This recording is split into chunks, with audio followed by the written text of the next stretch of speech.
Okay.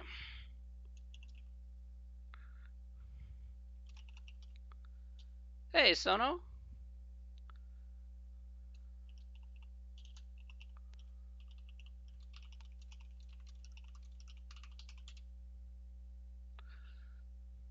Hello, all. What's poppin'? Nothing much is poppin'. Well, yeah, think things were a little bit busy today, so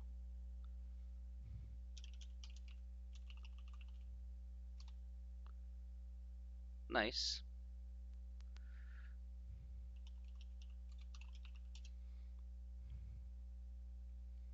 Made a little money today. Hello.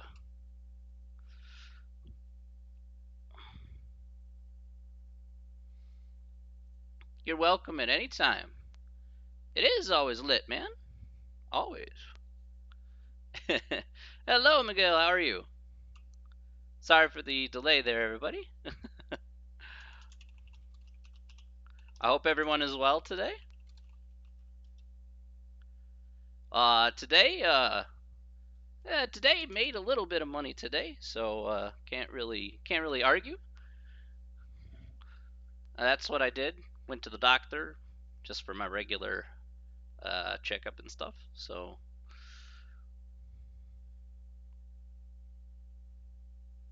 gonna share the spoils of my fortunes. I don't even know if I could spend the spare shares of my spare fortunes right now.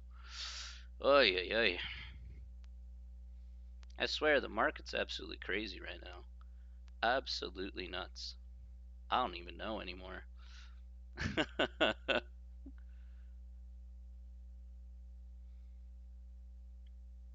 Most of the success of my week is going to be hinging on tomorrow, so could use new tires for winter.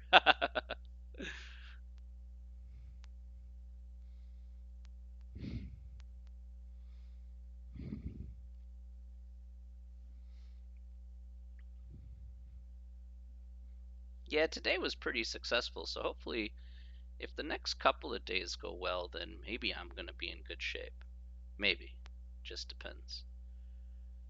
Run Valorant with you and you need a fifth L. My dude. My dude, Tempura. Okay. See, the thing is that I could run Valorant or I could make money to to do things later.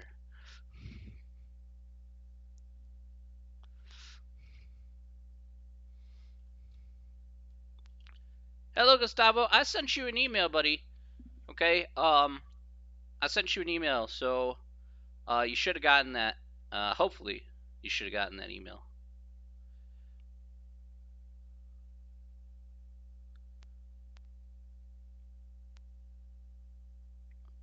So if you got that email there, I wanted to just make sure that you got that uh, for uh, for your access code stuff.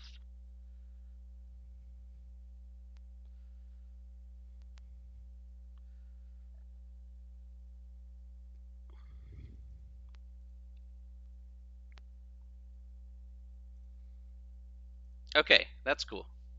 I just wanted to let you know so that way it's not like, oh, I didn't never received anything. No, I got your email there. I got your email there and sent you something back. So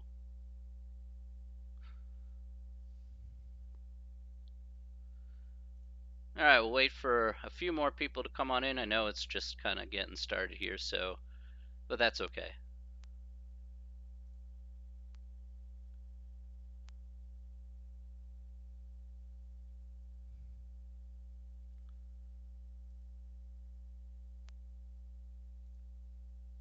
It does feel like a Friday. I can't really argue with that. How's the quality? Is the quality okay? Or is it a little bit blurry?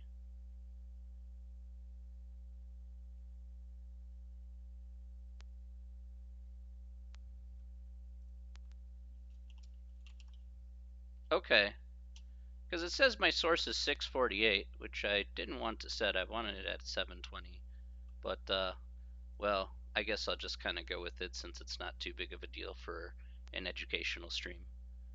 I'm not really running a game here, so.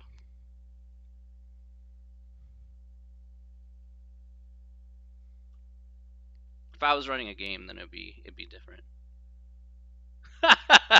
Look, Fab on any setting. That's very flattering. All right. All right. So we'll have a few more people start coming in, and then yeah. All right. But we'll go ahead and get started here, and we'll work our way there. All right. Good stuff. Okay, let's go ahead and get started here for today. Welcome back to Wednesday. Yeah, there is a bit of a lag. There's a bit of a lag, but everything else should be okay. Um, uh, all right, welcome back to Wednesday, end of the week time today. So today, we're going to be ending off chapter 3 here for today. Sorry about that. So for today, we're going to be ending off chapter 3 here for today. Section 3.3 is the last part of chapter 3, and then we're going to go right into chapter 4. Just as a friendly reminder here for everybody, remember that we will not be meeting here on Monday. Okay, so no class on Monday, so you get a nice long weekend without my face. So, I don't know how you guys feel about that, but yeah, that's a thing. Okay, so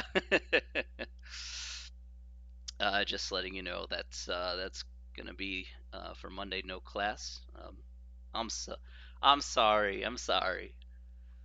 But Labor Day's coming, so you get a nice chance to enjoy your weekend. You know, do something nice outside or whatever you want to do. I have a plan for Labor Day weekend. Uh, next Monday is our first test. That hasn't been decided yet. I will let you know. I will let you know once that time rolls around. Okay, so I haven't decided that yet. Once we get through the material for chapter 5, then I'll certainly let you know. So that's not a guarantee. I just want to point that out. So once yeah, I know it's on the syllabus, but anything on the syllabus is a tentative. It's not actually set in stone. So I have to put something down, but I can't. I can't be like, oh yeah, that's a certainty. That's why I put a little note on there. It's not set in stone. Okay. Man, you know what? It's kind of hot in here. Let me turn on the fan here a little bit.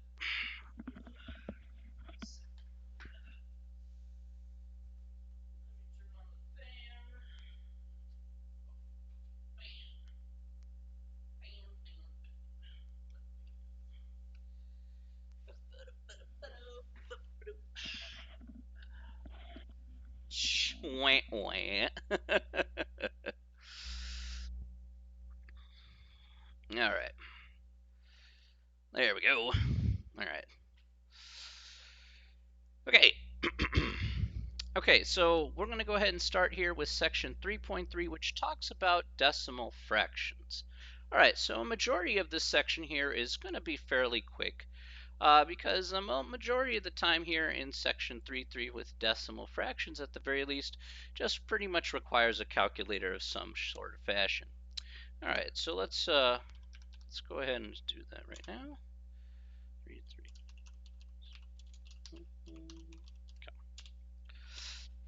All right, so, well, thank you. I've been a Cub fan since I was,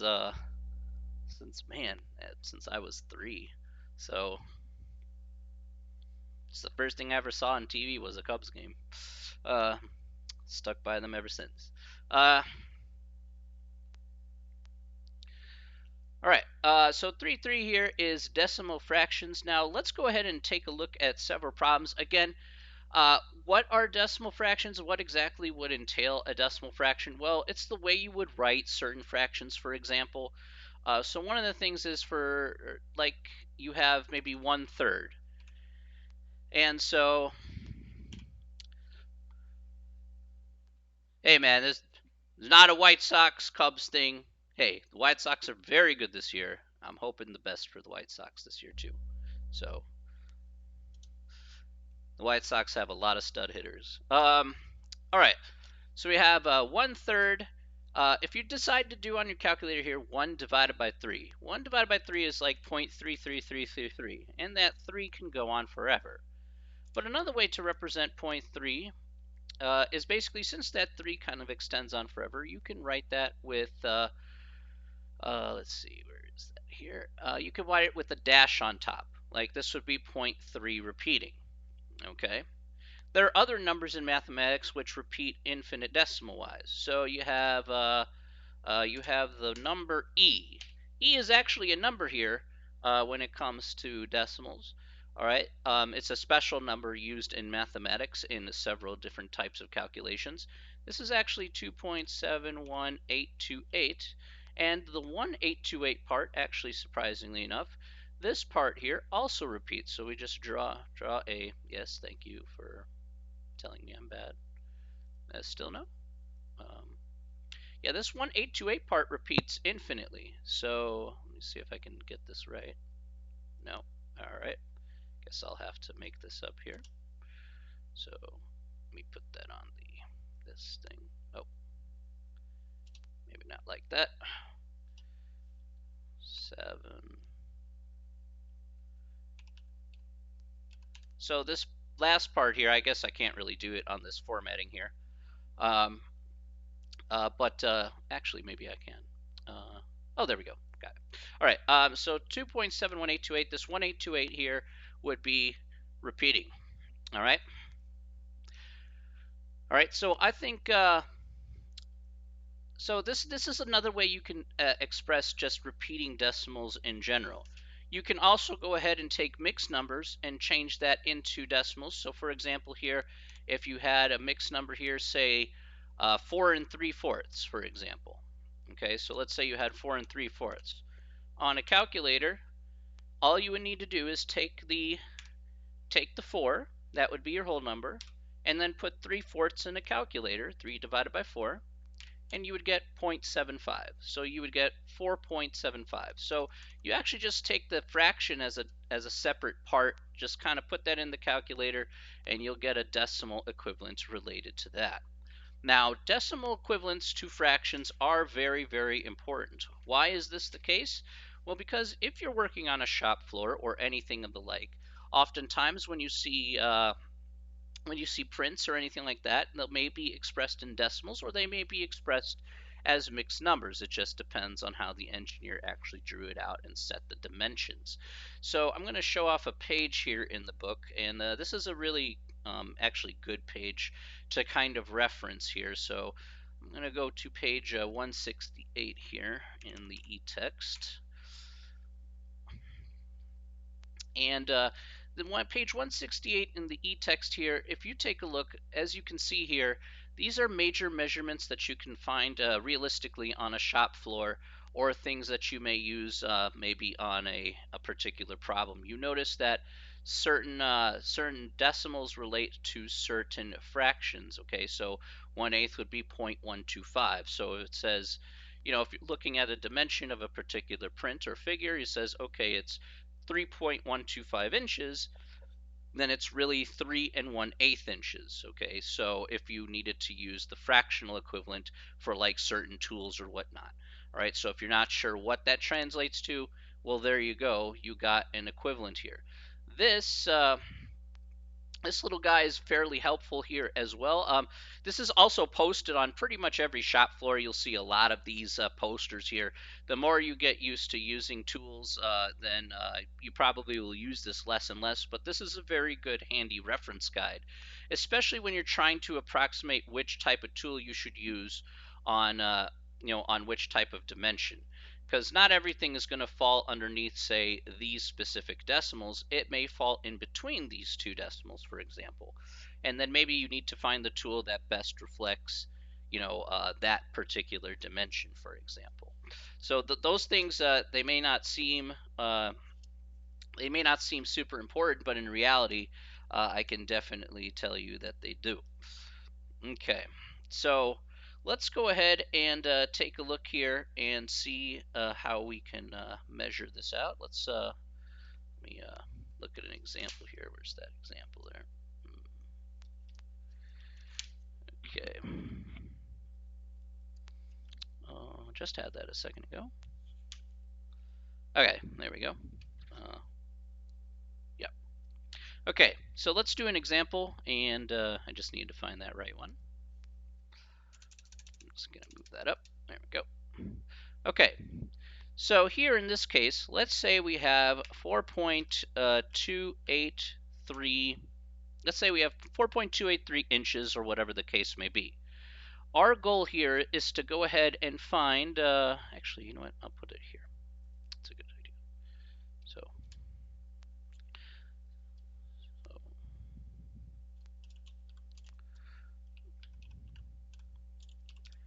what we want to find here is we want to find the nearest fractional equivalent.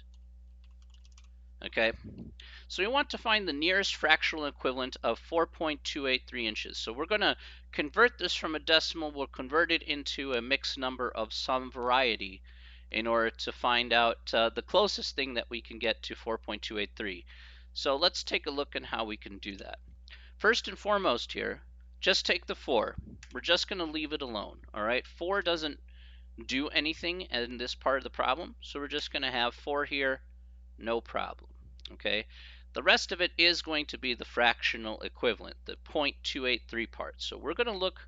So what's the key here? The key here is to look at the numbers to the right of the decimal. Okay, so we're going to look at 0.283, and we're going to find the decimal. We're going to find the fractional equivalent that's closest to 0.283. So again, keep in mind here in the back of your mind 0.283. I'm going to write that actually in the chat here, so you actually have that as a well, thank you. That's not really a command. Let's see if I can. There we go. All right.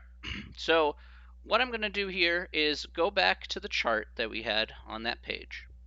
Okay. So if we look at this chart here, what is the closest decimal here that you see on the right to 0.283? I'll make this a bit bigger here so it's a little easier to read. So what's the closest thing to 0.283 according to this chart here?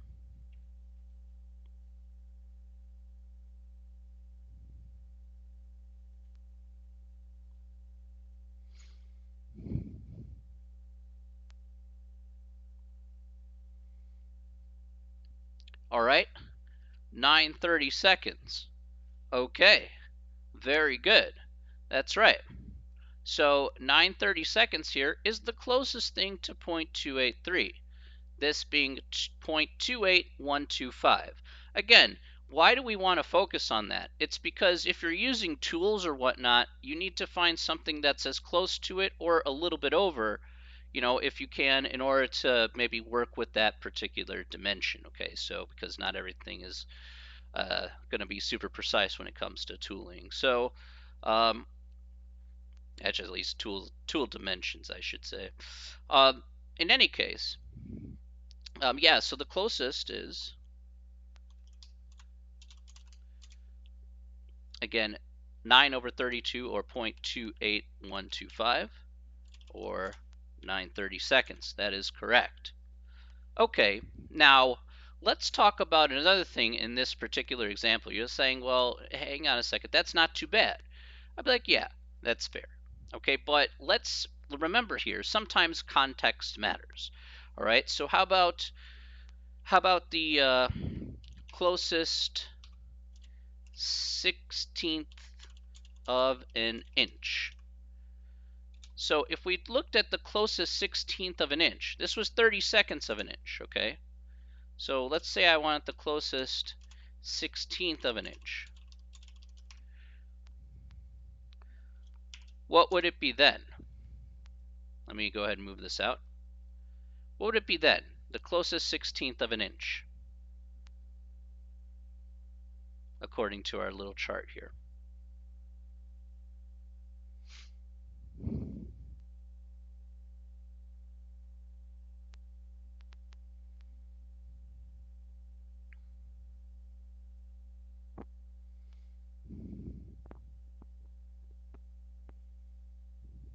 What do you think?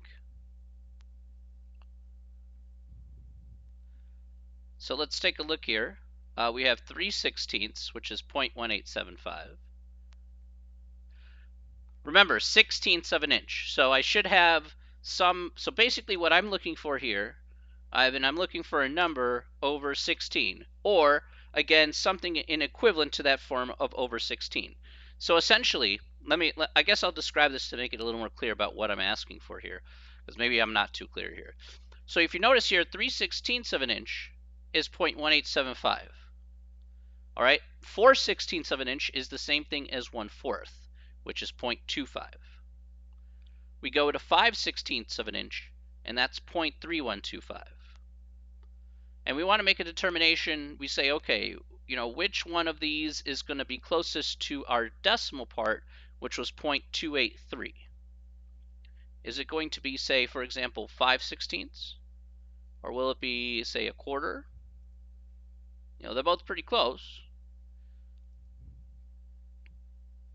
And hey, Diego, you meant 5/16, right? Yeah, 15 over 16 would be way out here. 15 over 16 would be right here. 9,375.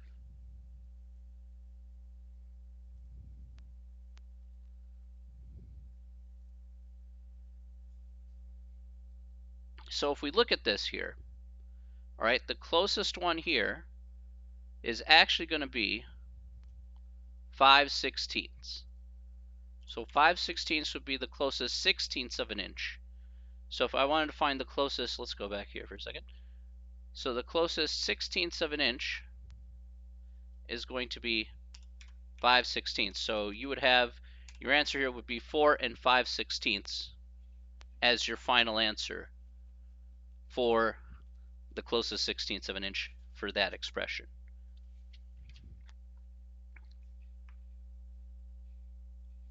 All right, are there any questions about that? I want to be sure that that's hopefully a little bit clear there.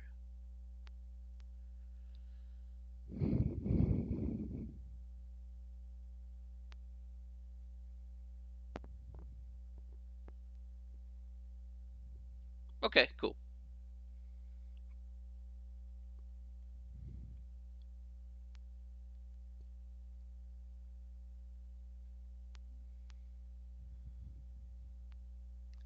Okay, let's go ahead and do a couple of problems here. Yeah, let's go ahead. You want to do another example? Yeah, absolutely. Let's do another example. That's fine. I have no problems in doing that. Let me pick another number, okay? And then we'll do that. So how about 3.337? Let's go with 3.337, and let's say we want the nearest eighth of an inch. Okay. So let's look at the chart here. We're just going to look at the 0.337 part, okay? That's all we're going to do here. Look at the 0.337 part. So we're going to look at the nearest eighth of an inch, okay? So we're kind of restricted here. We have to look at the nearest eighth of an inch. So which one here is going to match that in this case? Or the closest, I should say. What's closest to 0.337?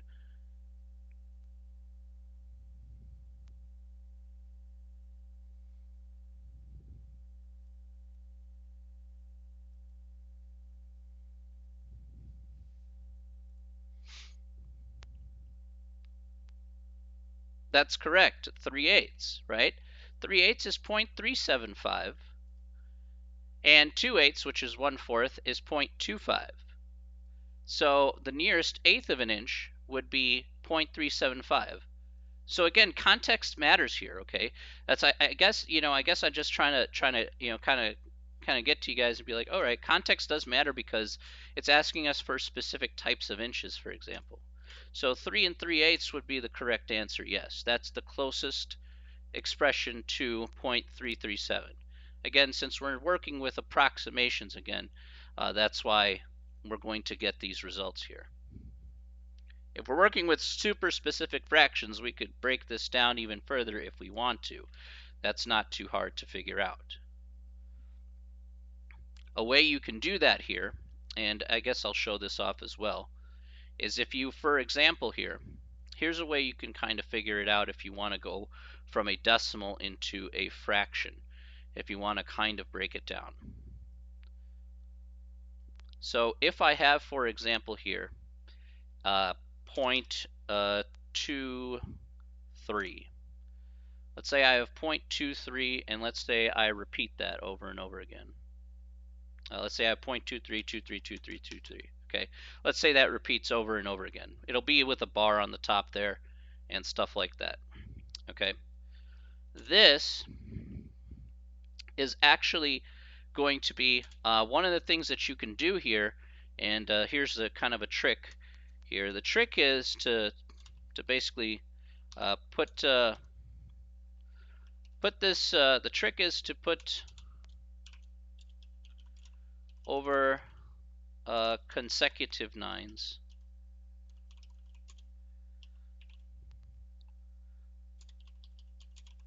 Based on how many numbers repeat. Okay, so that's kind of the trick behind this here. So if I were to say 0.23 repeating, let me go ahead and actually put this out here on math type. So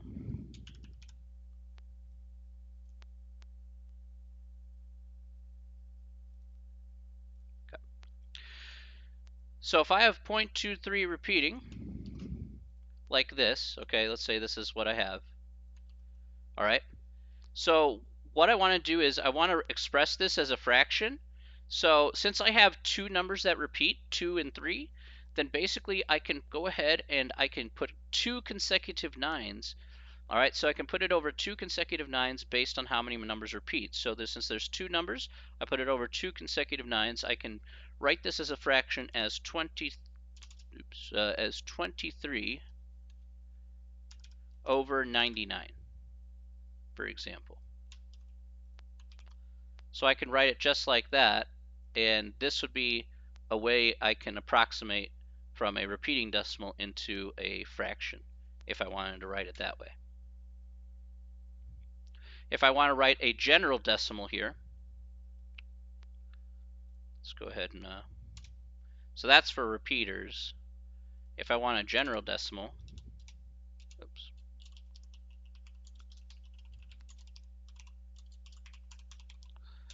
a general decimal into a fraction, if I had, say, 2.75, for example. Okay, so you take the 2 here. The 2 doesn't really do much, right? So if I had 2.75, the 2 doesn't do much, but if you see here, remember when we talked about decimals, this was the tenths, this was the hundredth spot. So we actually take this amount of decimal places. This is the hundredth spot here. That would be the 5. And so we're actually going to put it as 75 over 100, since 5 is in the hundredth spot. That's the last placeholder. Okay, and then you can reduce that down if necessary. This is actually reducible. 75 over 100 will reduce to 2 3/4.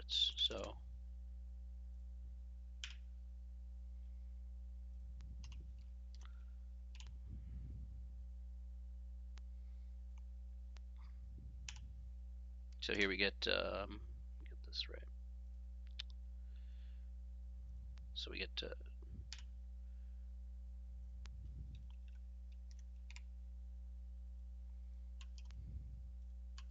all right. So that's how we come up with that. All right. Remember, it's the trick here in this case. Trick is to look at the placeholder of the last number in the decimal and put it over that number and put the end and have the denominator equal to that number. Okay, so basically an example here would be thousandths. Silence would be equal to over 1,000, okay, for example. Okay, so something to that effect.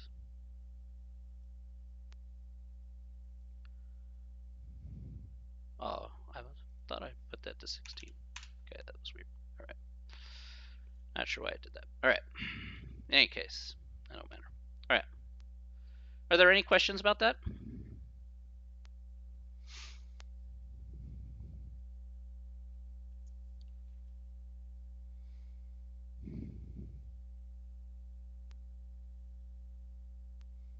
Again, if you have questions, type write out your question in the chat, or just type no. It's possible. It's possible, Ivan. So for example here, if we had 0.3 repeating, right? If you have 0.333, that's equal to 33 over 99, which then that equals 1/3. So it is possible, yes. So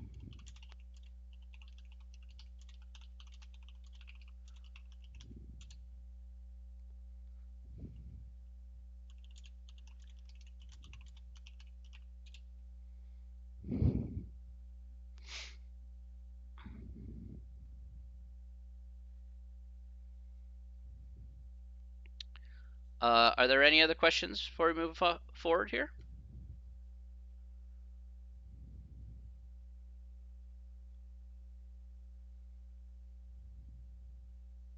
Okay.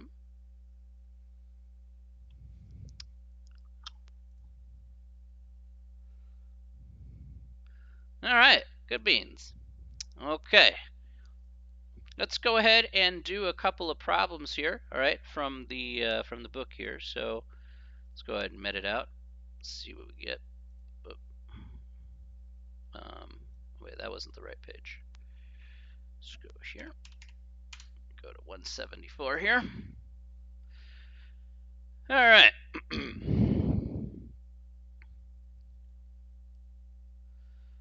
Okay, so let's take a look at number 6, all right, and let's see how we can go ahead and do this problem here. All right, this is on page 174 in the textbook. So yeah, things. All right, anyway, it says a land developer purchased a piece of land containing 437.49 acres. He plans to divide it into a 45-acre recreational area, so a nice big park, and lots of 3/4 of an acre each. How many lots will he be able to form from this piece of land? Okay, so let's take a look here. How would you do number 6 here? How would we be able to do this problem here? What should we do?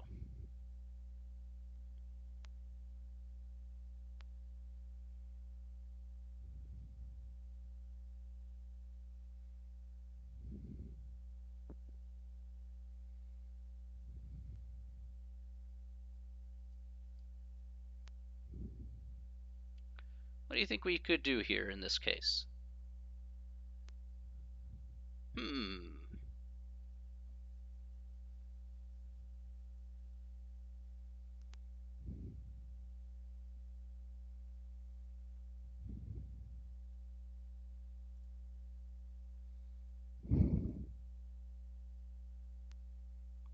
Okay, I agree. Very nice, Ivan. That's right. We're going to take the total amount. All right, so let's go here. All right, so we're going to take the total amount here in this case. In this case, it happens to be 437. Oops, gosh. We'll have 437.49 acres. Okay, so let's go ahead and look at that carefully here. So we'll have 437.49 acres.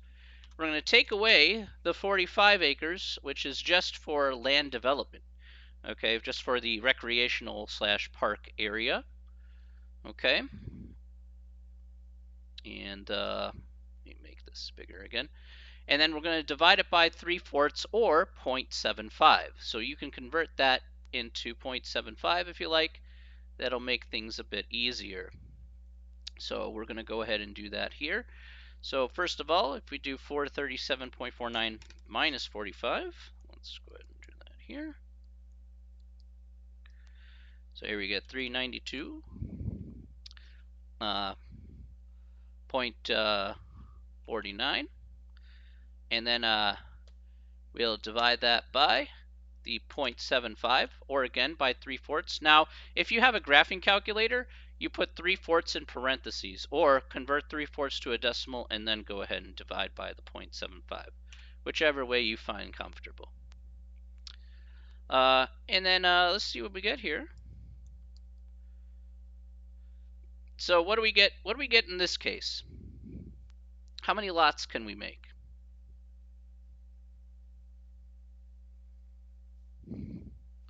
What's our answer here?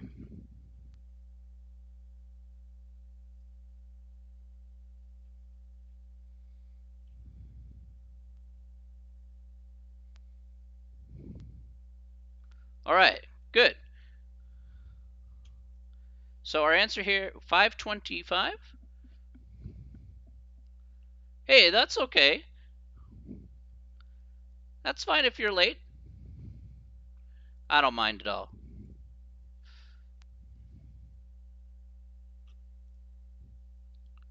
$526. That's not what I got here.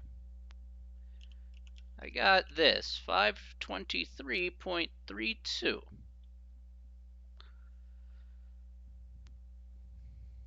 Yeah. So I get 523.32 is what I got here when I divided by 0.75 here. Now in this case here, we don't take the 0.32 into account. Calculator's allowed, yes. Calculator is allowed, absolutely yes. Just looking at it realistically. Yeah, you should be using your calculator for this section. You do this by hand, it'll take you a while. So yeah, a lot of things we'll just use the calculator for.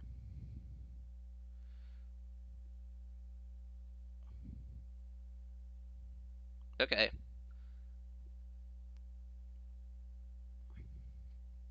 All right, so here we get 523 lots, okay?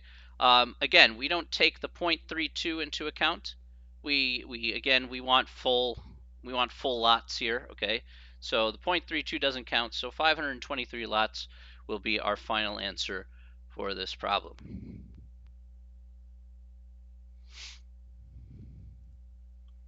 Actually, I can show you how to Gauss eliminate a matrix. If you're willing to wait until after class, I can certainly show you step by step.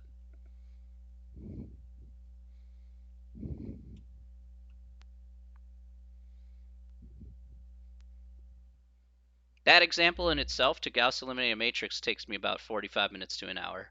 But once you get the pattern down, it's actually pretty easy.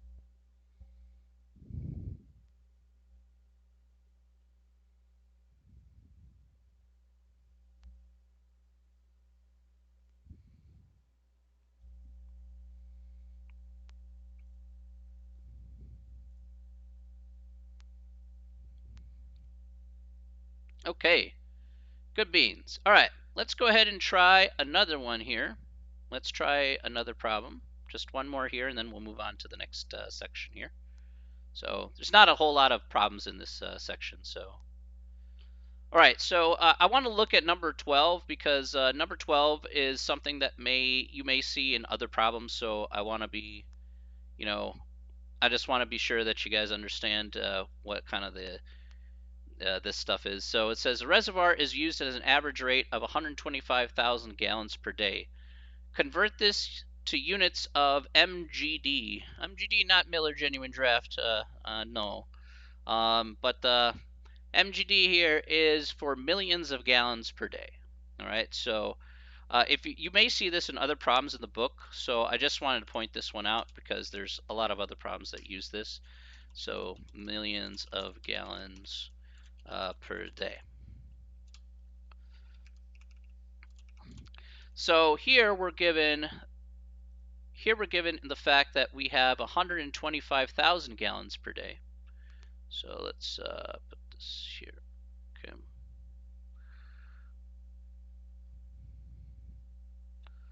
Right. So we're going to have 125,000.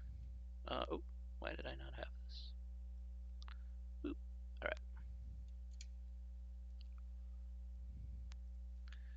So I have 125,000 over 1 million. Make sure that's a million. Yeah, okay. Woo. All right. And can anybody tell me what's that as a decimal?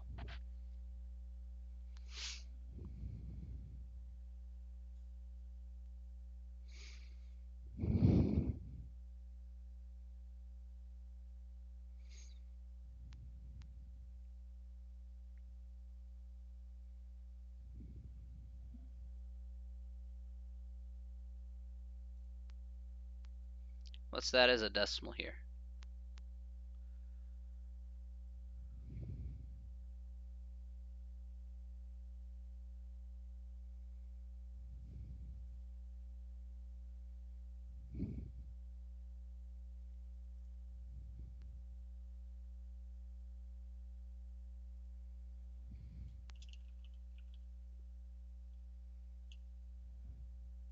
Okay, very good. 0.125 again, 0.125 million gallons per day. Okay.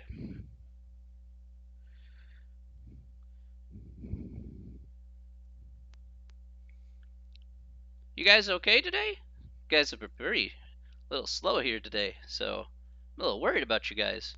I hope I'm not going too fast here.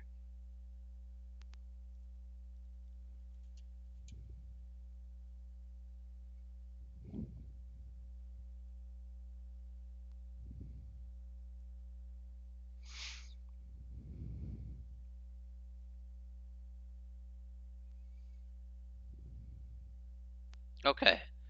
I want to be sure, be like, oh, am I going crazy here? Be like, hey, you guys are alive? You alive? I'd be like, oh my god. Oh, okay. It won't let you. It won't let you type. Oh yeah. Yeah. Sorry about that. Yeah. The chat there. Just go ahead and put like point, like 0 point, like 125. Yeah. I tried it with just 0.125, and it wouldn't let you chat there. Well, yeah. I want other people to participate if they like. Just I'm just like, oh, where are you guys? I'd be like, oh my god. Talking to myself is kind of boring. Let me tell you. I mean, I could, but you don't have to stop, Ivan. No.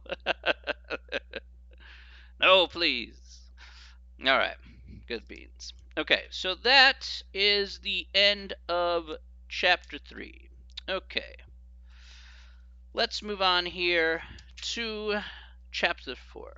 Okay, so that's you guys are fine. You guys are perfectly fine. All right. So let's go to section 4.1.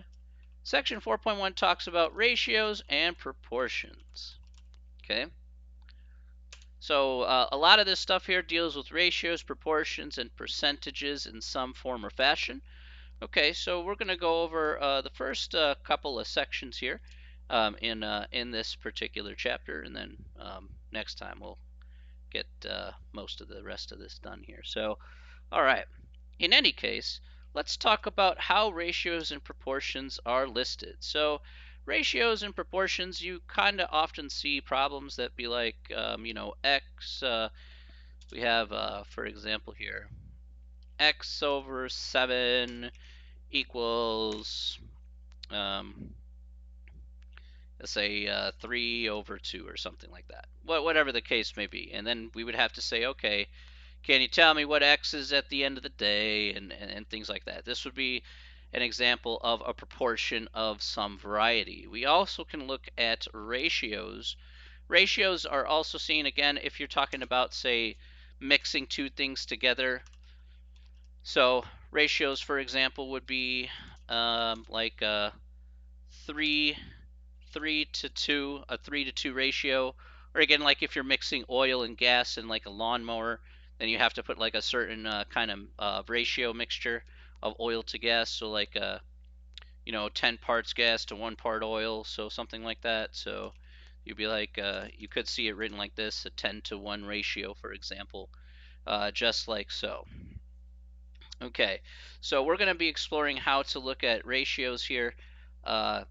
carefully. We'll see exactly how we can solve for them.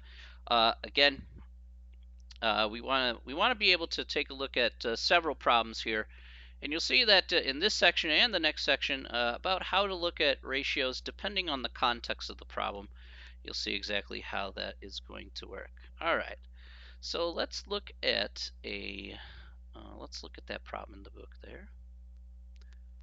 Man, okay. Give me just a second here. I'm gonna grab a little water here or drink.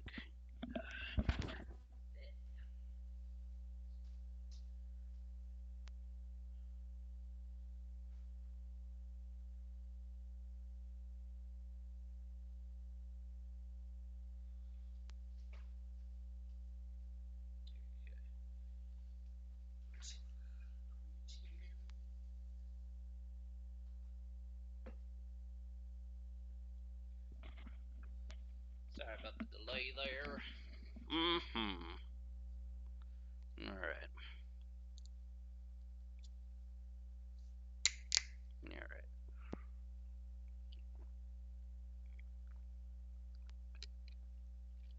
Ooh. All right. I had a little bit of lunch this afternoon, but yeah, when you're talking like a long time, yeah, it's like you just go. So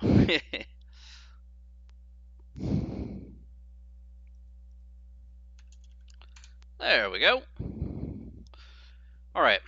So the page I'm on here is going to be page 203. We're going to try one of these problems here. This talks about the teeth on a particular gear.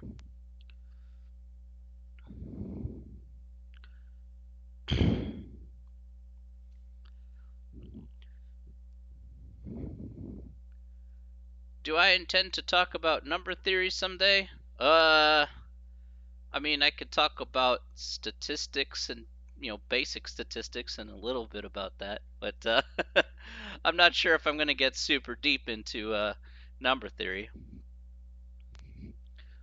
I haven't worked with super deep stuff in quite a while, considering I've been doing this for quite a while. But though, no offense, it's just like you're just out of practice when you haven't like worked with it in 20 plus years. Wait, what? Really? I thought there were people who streamed math classes on Twitch.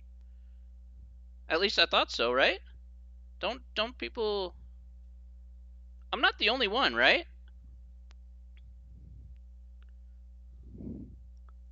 I can't be the only one that streams math, right? I thought there would be people streaming on here due to the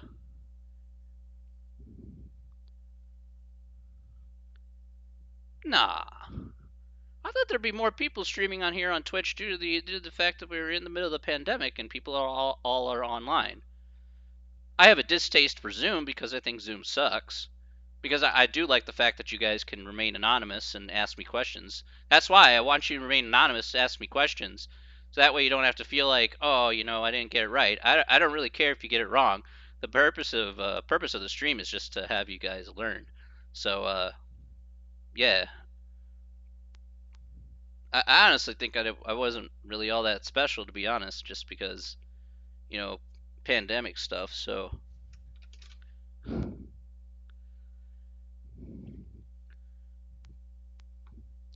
you take math finals for you? Just how many zeros can you put on that check after the number 1? I'm going to start with 6, and then we'll work our way up from there.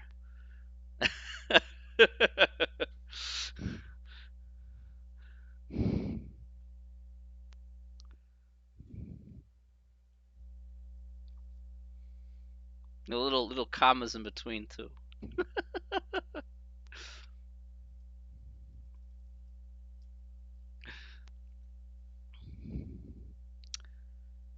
Yeah, I thought there was.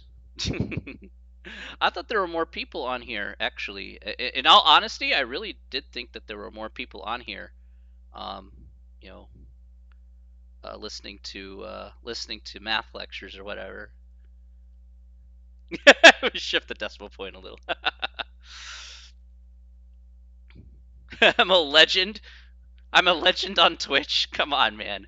I seriously can't be like literally the only person streaming mathematics. Or if I am, then I don't know. I'd be shocked. I mean, Twitch is a huge platform with a ton of gamers and stuff like that. I'm just kind of like in this own little nook in the middle of nowheresville.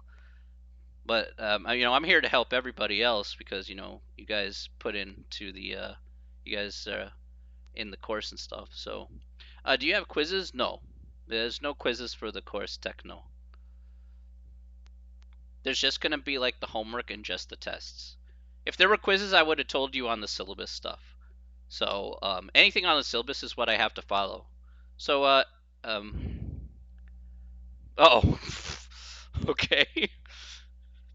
Thank you very much, Tell. Yeah, actually, let me talk about that for just a second before I move on here. Um, uh, hey, I'm glad he's online and trying to put together good lectures too. Always recommend I always I the more the merrier. Just exchanging of information. No, the test there will be on my MATLAB Techno. Yeah, there'll be possibilities for extra credit. I won't announce that just yet, but yes, there will be possibilities for extra credit.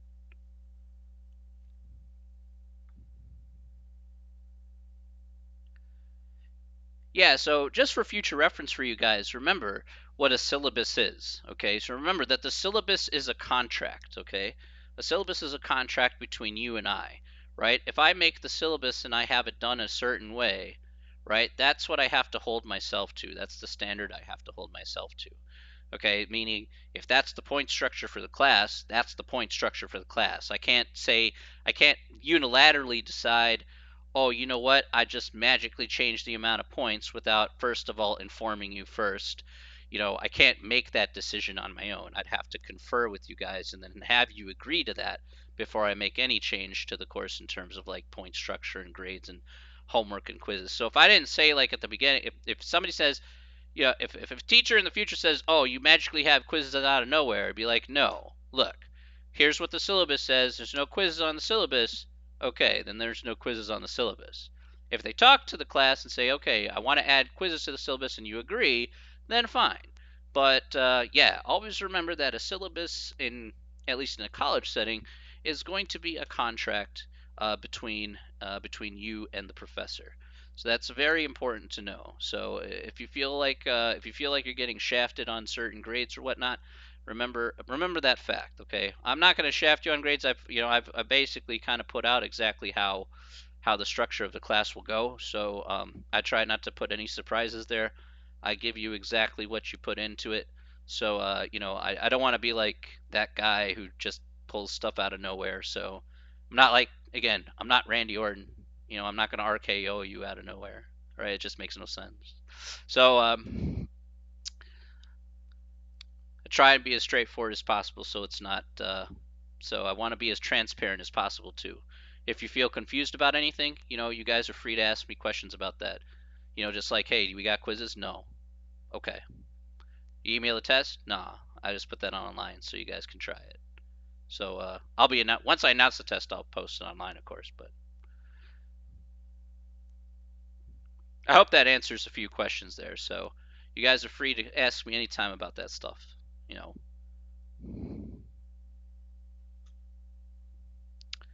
All right. Let's keep going here for some reason. All right. Okay. Let's take a look here at yeah. Actually, I want to look at this. So let's take a look here. We have two gears here. We have gear A and we have gear B, and we want to look at the teeth driven on gear A and the teeth on driving gear B. If you notice here, the amount of teeth on gear A and the amount of teeth on gear B, you notice one is significantly larger than the other, to some, depending on the gear ratio, of course. So let's take a look at one of these problems. I'll take a look at letter G here. All right, so letter G says we want to find the number of teeth on driven gear A, and we are given the amount of teeth on gear B, which is 24. And our gear ratio here is 2 to 3. So let's go ahead and find out how we can go ahead and find out the number of teeth here driven on gear A. All right. So for this one here, I'm going to go ahead and write in a proportion. So the proportion here, in this case, we don't know what A is, okay? So since we don't know what A is, we're just going to put the teeth here. So A, so it'll be, we'll go X, okay? So X here, and then we'll put 24. All right. Now, one thing that's important here, that's going to be very key here for proportions, is to, and I'll put this here. There's a couple of keys I'm going to put down. So let's put that down right now. All right. Key number one. Key number one is to label your units. Okay. So make sure that you label your units here. This is actually going to be fairly important for what we're going to be doing in these two sections here today. You're probably not sure why, but it actually is rather important here. Okay, and key number two, which is the bigger key here, is cross multiply. In this particular case, we're going to look at some basic algebra here in this particular section and work with it in the later parts of chapter 4. But again, it's where we see the basics and then kind of work our way up.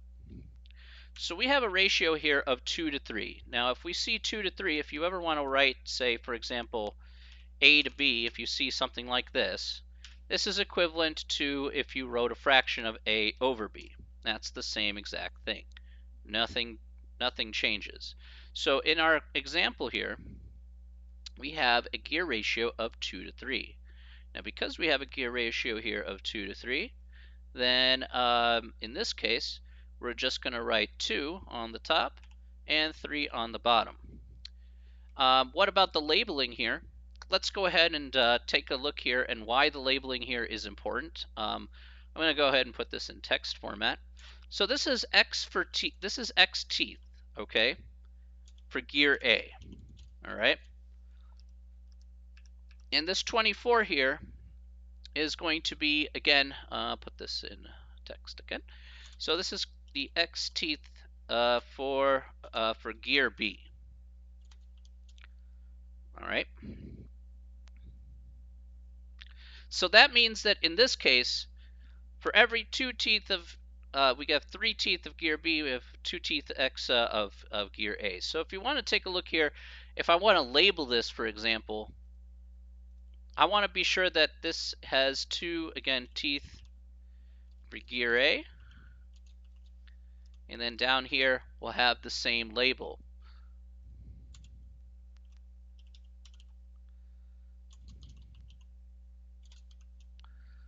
Okay.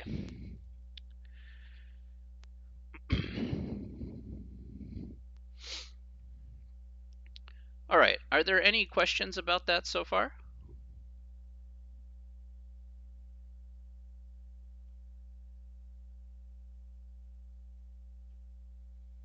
I want to be sure that that's clear there for you guys.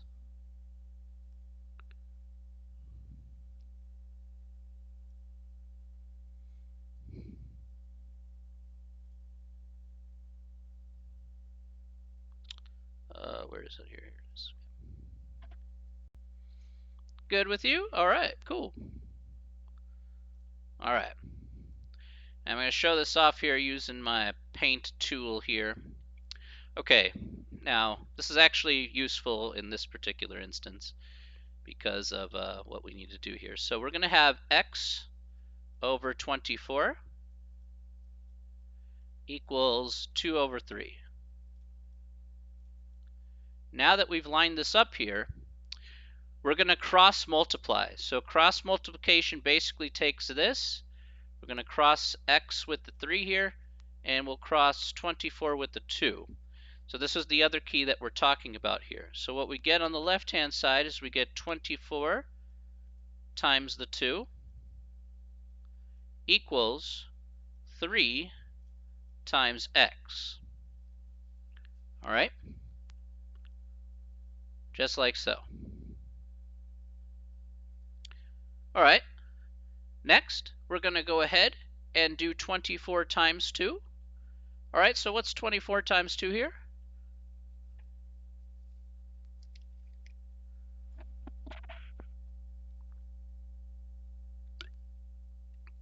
All right, very good. So 48, spot on. All right, everybody coming out. There you go. Hey, I like this. All right, so we get 3x here. All right, can anybody tell me what we should do next? What should we do next if we're going to solve for x?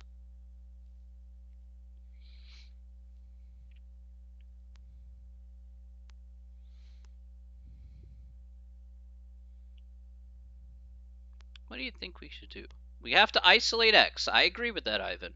How can we do that? I definitely agree with that. Okay. Okay, very good. That's correct. We're going to go ahead and divide by 3. Spot on. All right. So here, one of the things that we talk about algebra, okay? Remember, one of the keys to algebra here, this is, again, just doing some basic algebra here. We're going to expand more upon the algebra concept in Chapter 6 when we get to that portion. But this is kind of like the introduction to that. If there's, again, I'm going to reiterate here for the key to algebra, is always the same thing.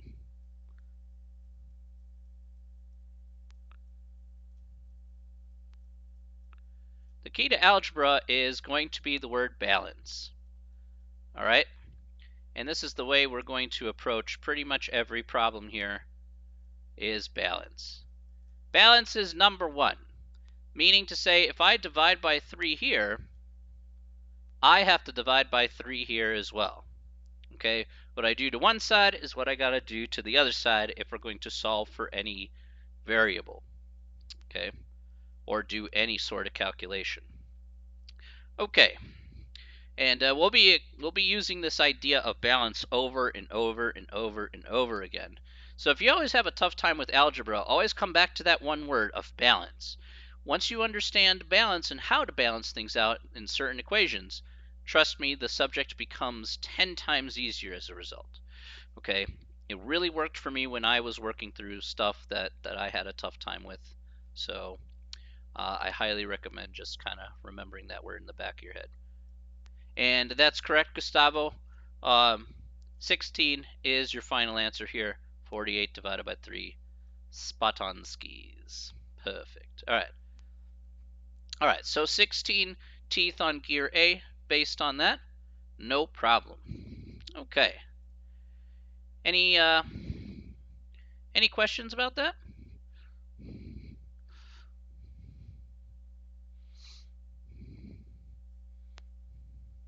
Oh, I got lots of people. Jeez. I don't know what Molly Gang is, but hey guys, how are you doing?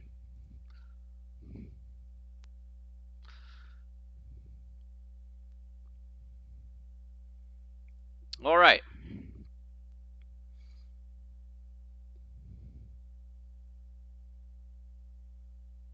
It's just for just spam. No, don't worry about it. All right. How you doing, guys? I hope you're enjoying the math stream here. Hey, all I ask for is respect in the chat. That's all. Molly Gang on top. Okay, cool, man. Appreciate you guys. Let me ask you guys, what does Molly Gang represent? What do you guys do? I'll move on to the next problem here while you guys tell me. So.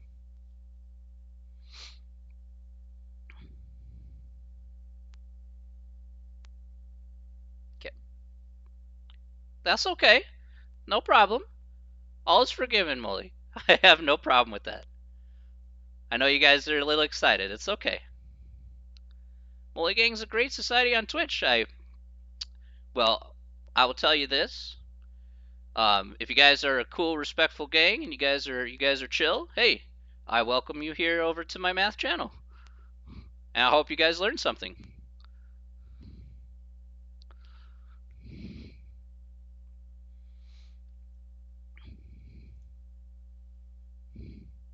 You guys are welcome anytime.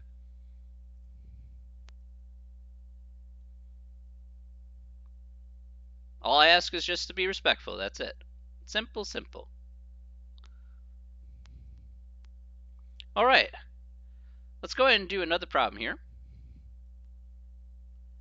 I know I sound a little boring, but hey. We're not doing more teeth ratios. I think let's do a practical problem here. All right. Yeah, there you go. Now I have a gang. Now I don't think I'm as cool as the Molly gang. I think those guys are pretty cool. So they're very kind and very nice. Very kind to raid my channel. So I do thank you guys.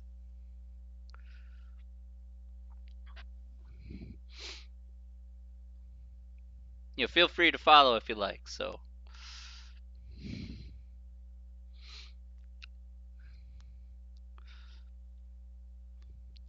All right, let's go ahead and take a look at number 3. Man, holy moly. Let's take a look here at number 3. Some machine trades here. So if 28 taper pins can be machined from a steel rod 12 feet long, how many taper pins can be made from a steel rod 9 feet long? Okay, so can anybody tell me how would I set up this proportion here? What should I do?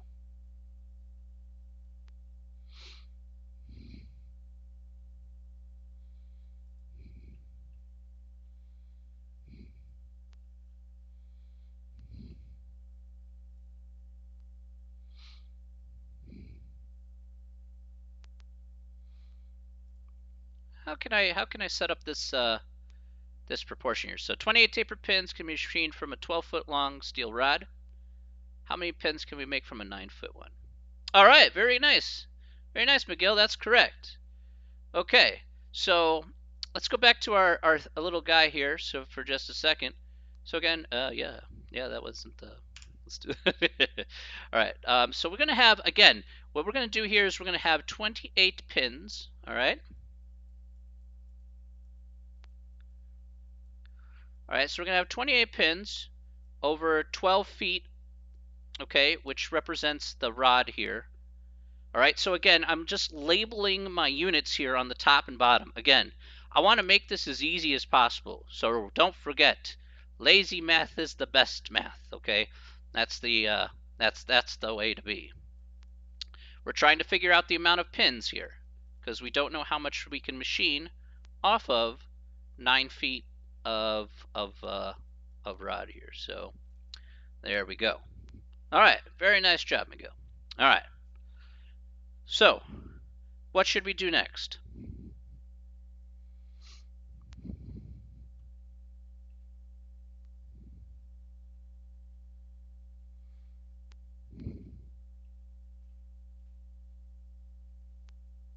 What can we do next here?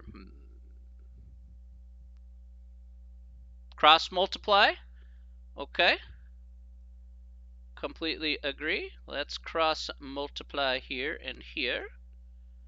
All right, so we get here 12x equals 28 times 9. Spot on, guys.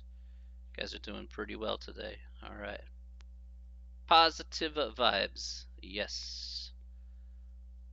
All right. And what is 28 times 9 here? What do we get?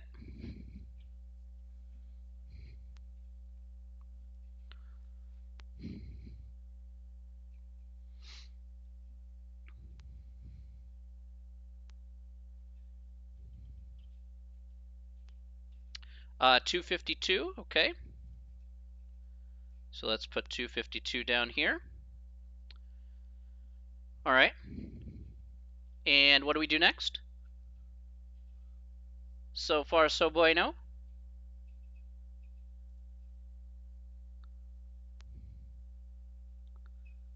Does it matter if they wrote it the other way around? No. If you wrote this, right? If you wrote like 252 equals 12x, yeah, it doesn't matter if you do it this way. You're still going to get the same answer because it's still the same steps.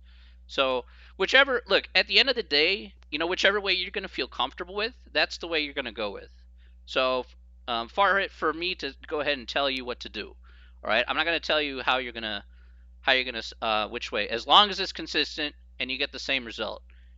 So that's all I generally care about. Divide by 12, absolutely spot on, screw skis. All right. Yeah, so don't worry about which side it has to be. Hey man, you do you as long as it's consistent. I'm cool with that. We get 21 straight up. Yeah, we do. Look at that. All right, so 21 pins. Ba-bam. All right, got that. Easy peasy, lemon squeezy. Nice. Let's go ahead and do another one. Yes. Here we go. All right. So this next one here is a classic problem, a very classic problem with ratios. So most of this is pretty simple, but I'm going to go on to a slightly tougher one here. I always ask the same one every time, so just to get you a little more comfortable with how to work with ratios here. So actually, we'll talk about two of them on this page. And I'll teach you something here that's actually very practical that does affect you on a daily basis. Let's talk about number 30 here first, okay? So you'll see the practicality behind the math here, and you'll see like why it's actually kind of important. So it says a business owner is currently renting her shop space for $94.50 a month. Her lease agreement states that her rent will be adjusted for each July according to the CPI, which is the Consumer Price Index. Specifically, the ratio of this June's CPI to the previous June's CPI will be multiplied by the current monthly rent to determine the new monthly rent. If this June's CPI is 241.038 and last June's CPI was 238.638, what will her new monthly rent be beginning in July? All right, round the nearest buck. All right, so let's talk about this here for just a second. This is actually a very realistic problem, all right? The CPI is something that many of you may know, maybe, but this does reflect a consumer price index. I don't know how many of you have heard of the consumer price index, but it is a government statistic that basically takes over 50,000 goods and services and compiles it into an index depending on how much it costs for those goods and services. Essentially, what it can do is basically reflect what the inflationary price of certain goods and services are.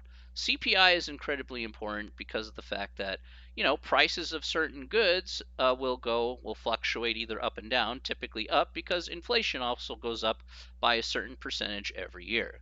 Again, one of the things that CPI does reflect is how much purchasing power that you have. Let me go ahead and describe what I'm talking about here in a realistic context for just a second. Okay, so I'm going to take out some money here. And this is all I got in my wallet for right now because I deposited some of the rest. All right, so here is $1. All right, here is $1. All right, now let's think about it this way. All right, looking at this dollar. All right, how much can this dollar buy you today? How much can this dollar buy you today?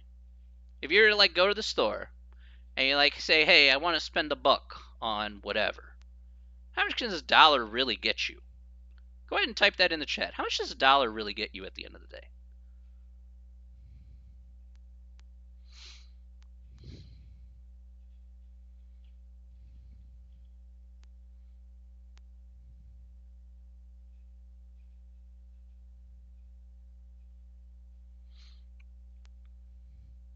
Okay. LOL is a good answer. Not really all that much, right? Very little. Very, very little, right? You can maybe buy, if you're lucky, you can maybe buy a pack of gum, if you're lucky. Okay? It really buys you really little, right? You look at your dollar in your pocket, you're like, man, this dollar doesn't really get me very, very far, right? Maybe a 2-liter Office soda, yeah. Maybe a third of a gallon of gas, yeah, absolutely. A piece of gum, absolutely. Basically very little to next to nothing. This is really important to know, okay? Because we look at a dollar today, which says, yeah, you practically can gain nothing from this dollar. But what if we were to rewind time back to, like, say, 1950, 1960? Could you buy more with this dollar than you could today?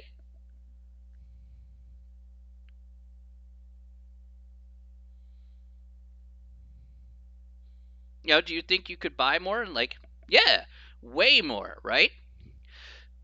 It's the same dollar, right? It's the same exact dollar. It has the same exact value, all right, in terms of its actual, absolute value. It's 100 cents, it's a dollar. But let's talk about why the CPI is important. Because we want to talk about the very important fact of purchasing power. If there's one thing you want to know to be an independent person, purchasing power is one of those things that you absolutely need to take into account. Okay, and the CPI helps us understand what the purchasing power is for goods and services over a period of time. That dollar back in the 50s and 60s can take you far. You can buy a few things in the shopping cart with that. But now, it's literally worth nothing. The more inflation goes up, the less purchasing power that you have, because you all said that you can't purchase anything with that dollar anymore. So now you need even more of these dollars or more money in order to purchase that same good and service over time. Inflation is not necessarily a bad thing, but it does reflect here, it does reflect kind of a disconnect. Think of it this way. If I'm making, like, let's go for an example here. If I'm making like $20,000 a year, let's say I'm working hourly wage, I'm making, like, let's say $20 an hour, and I'm making that same $20 an hour next year. In effect, I am absolutely making the same amount of money per year, but I've actually lost purchasing power because of inflation, because of, say, 2% of inflation that's happened year over year. So, in effect, because of inflation happening and because the price in goods and services continue to go up, the government doesn't have to necessarily reach into your pocket to steal the amount of money that you earn. You lose that purchasing power year over year. And that's what you see here today, is the large disconnect of people who are being paid the same for more productivity instead of being paid a little bit more in order to match that inflation. That's why people are kind of falling behind little by little, and that's why there's a big gap between people who are earning more and people on the bottom of the ladder. That's why there's less of a middle class, because you're losing purchasing power over time. You're making the same amount of money, but in reality, you have to spend more and more to maintain your lifestyle, whatever your lifestyle is.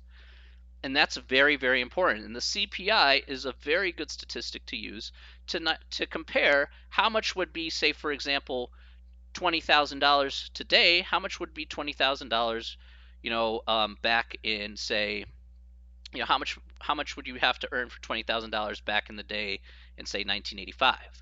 Okay, how much would that be? Would that be like $10,000 or something like that to get an equivalency of $20,000 here today? Maybe.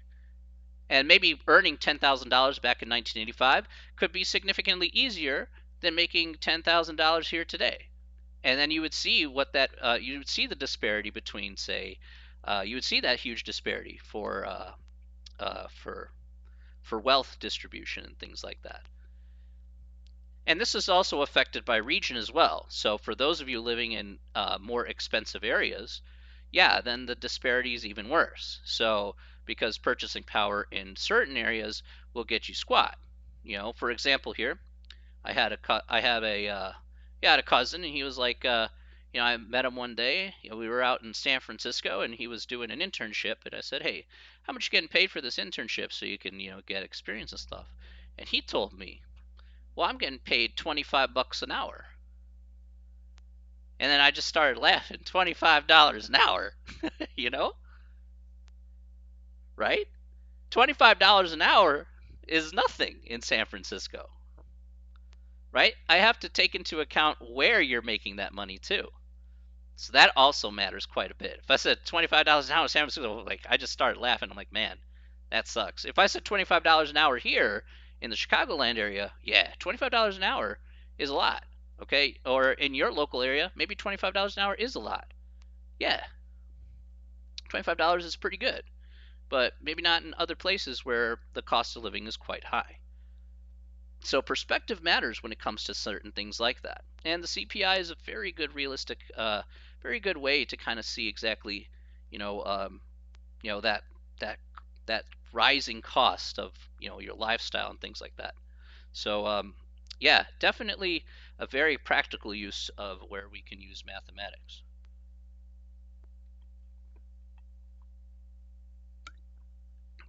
Are there any questions, by the way? We're gonna figure out this problem, of course, because I'm not gonna ramble on forever. But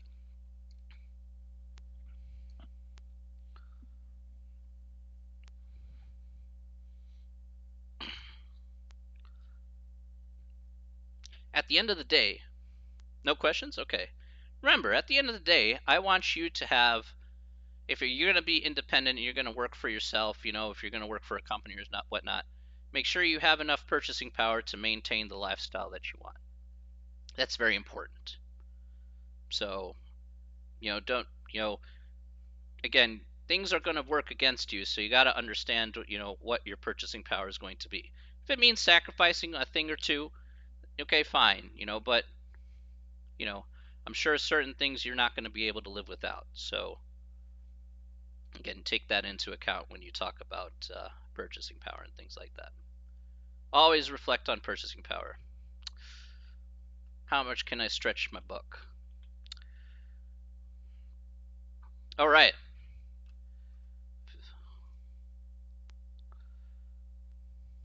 Let's go ahead and do this problem here. Okay. So if we're going to do this problem here, this one's not too bad. So what we're going to do here is we're going to take the 94.50 per month. So the way we do CPI and to compare, say, one year to another, is we take 94.50. We take 94.50. We're going to multiply by the CPI. So basically it goes like this. We take the price. So let's take the CPI of, let's say, what was this? June CPI of this year. So there's two ways to do this. It's a CPI of this year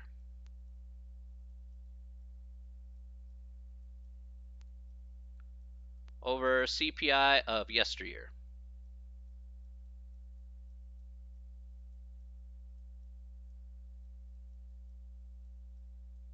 So there we go. So we're going to take 94.50 here. Actually, let me put this down here. Okay. Hey, thank you. So let's take 94.50 here, and we'll multiply it by, let's see, what's the CPI here? 241.038. So 241.038.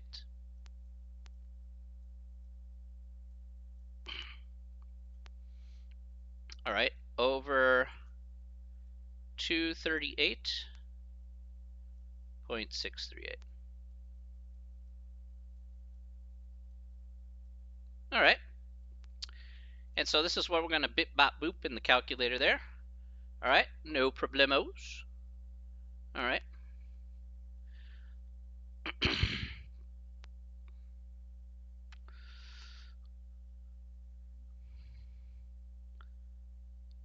So does anybody got an answer for me here?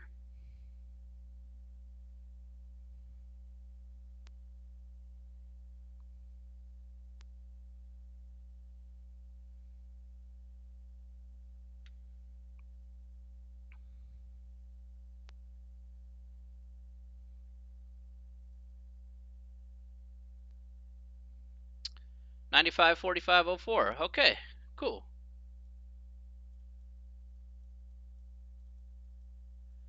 All right, so this is what she'll have to pay next year. Okay, good stuff. Got it. All right, cool. Okay, any questions about that?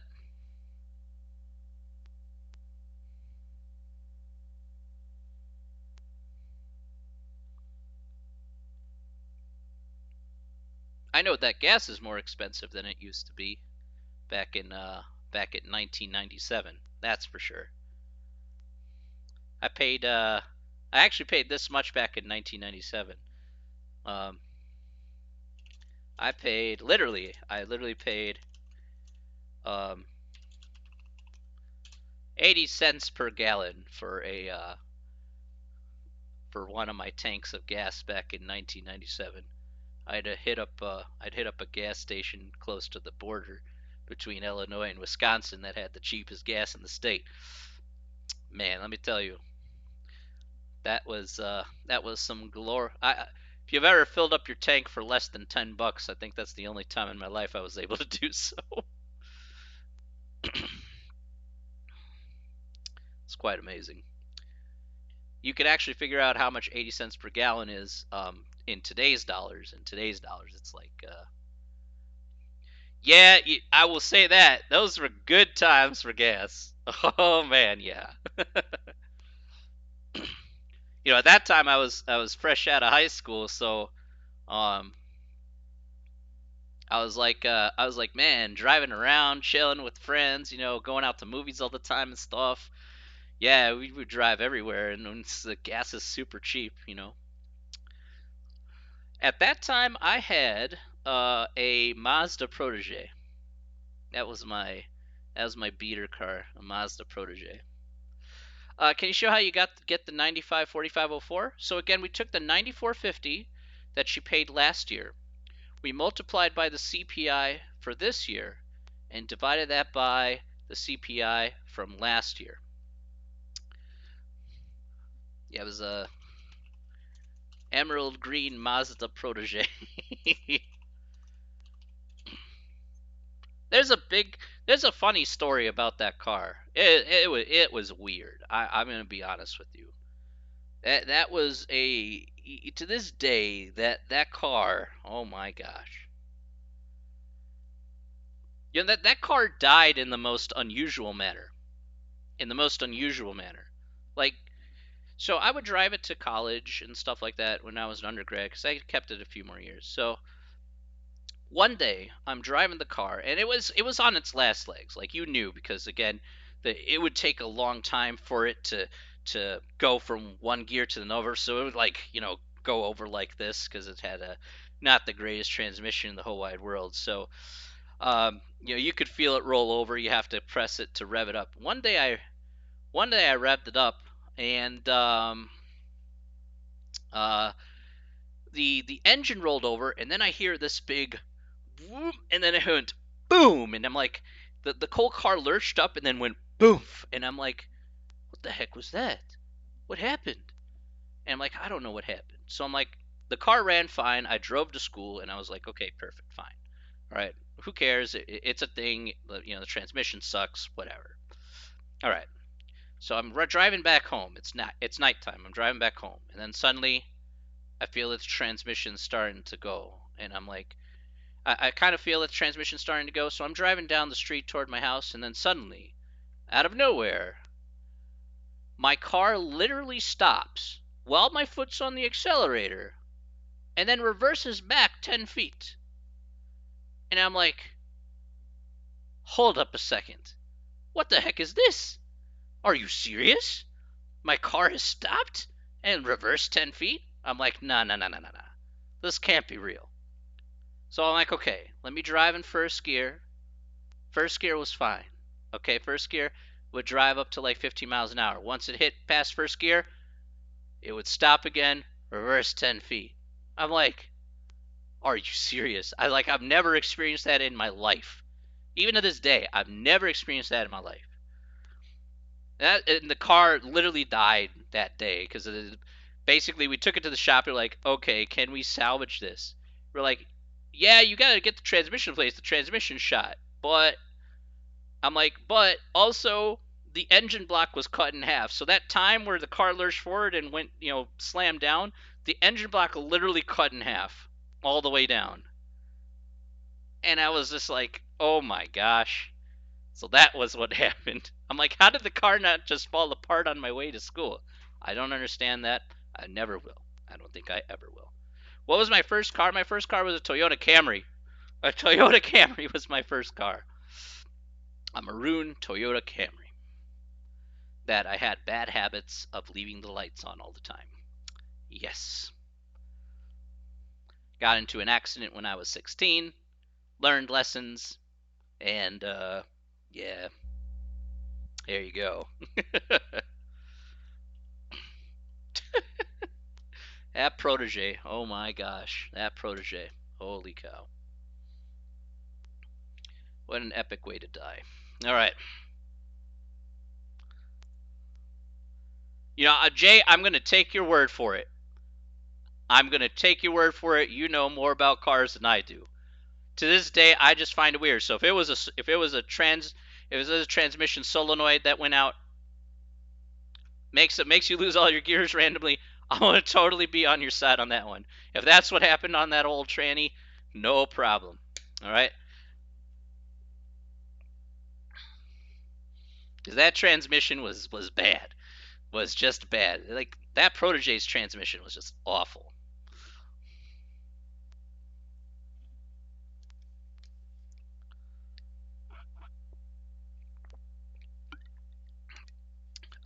Makes you all use, man, go like 1 to 6 gear. Like, oh my gosh, it'd be crazy. All right. My cars, man, my cars.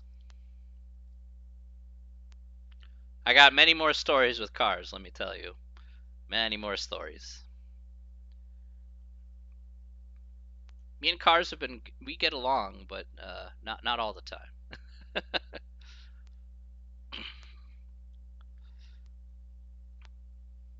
I remember being in an accident as a kid while I was sleeping in the back seat of a car.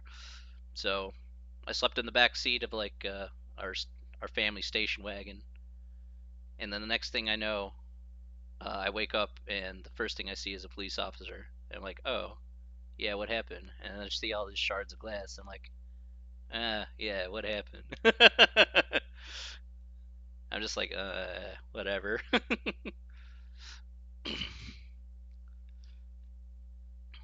All right, let's look at 31 here. All right, let's keep moving forward here. I gotta do this stuff. Yeah, you know, I have to do a job. You know, the teaching part. Okay. Um, let's look at 31. All right, so a small welding shop employs 4 welders and 1 secretary. A workers' compensation insurance policy charges a premium of $10.59 per $100 of gross wages for the welders and a $1.38 per $100 of gross wages for the let's call it the administrative assistant there. If each welder earns $36,000 per year and the assistant earns $28,000 per year, what is the total annual premium for this insurance? Okay.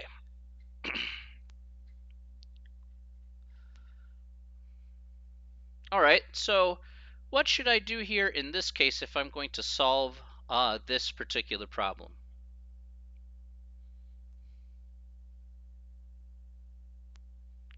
What should I do here in this case?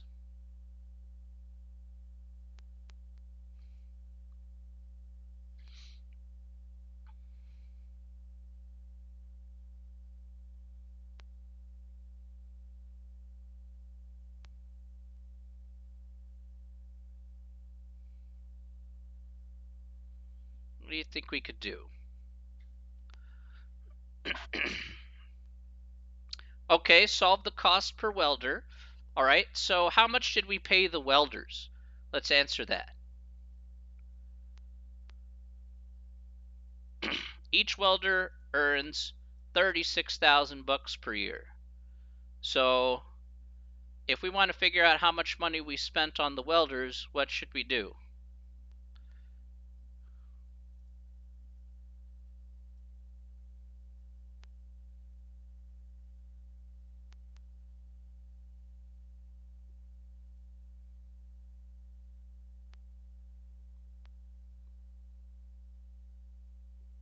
Hmm.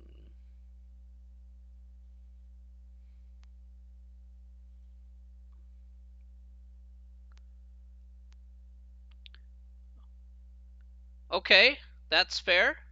So 1059 over 100. We're missing one part though. I've actually, you know what? I'm gonna do it that way. I think that's okay. I think that's okay. Yeah, I'll do it that way.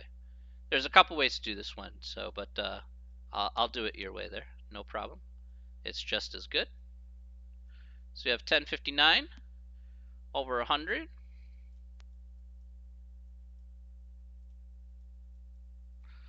And then we have x over 36,000. All right, so that sounds good. All right, so let's cross multiply this. So we get 100x. And again, you can do this stuff on the calculator here. So let's go ahead and do that right now. 36,000 times $10.59. So I get 381,240. Yeah. Okay. And now we're just going to go ahead and divide by 100.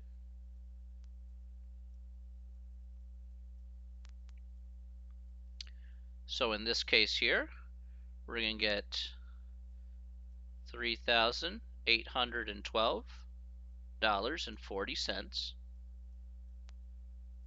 All right. What should we do with this? What should we do with 3812.40? What do you think we could do with that?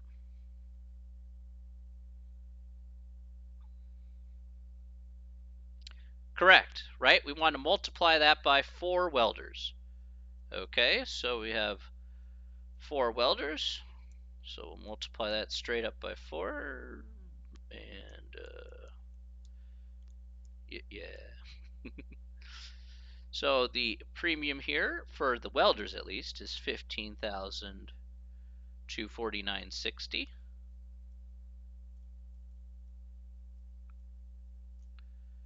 All right.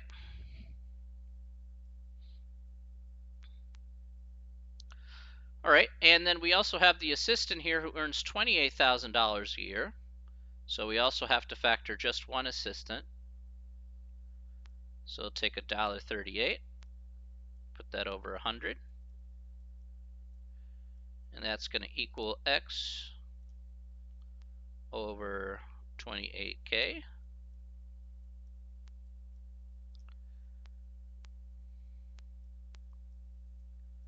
So we're going to cross multiply here.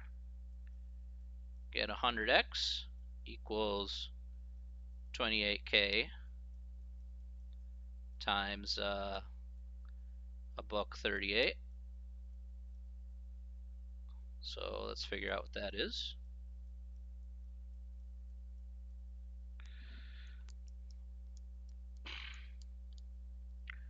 So we get 38,640.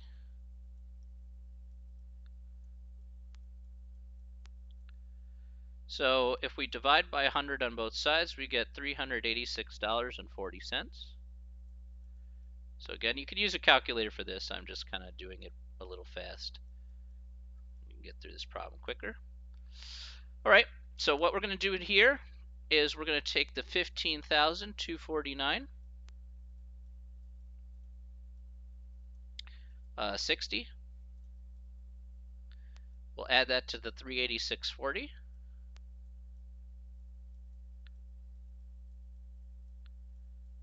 All right.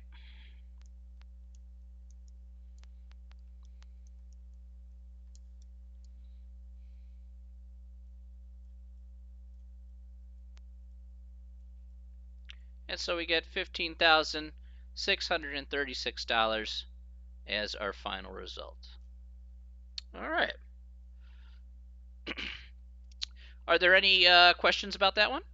Hopefully that, I know I went a little fast on that one, but hopefully that makes it a bit easier to do.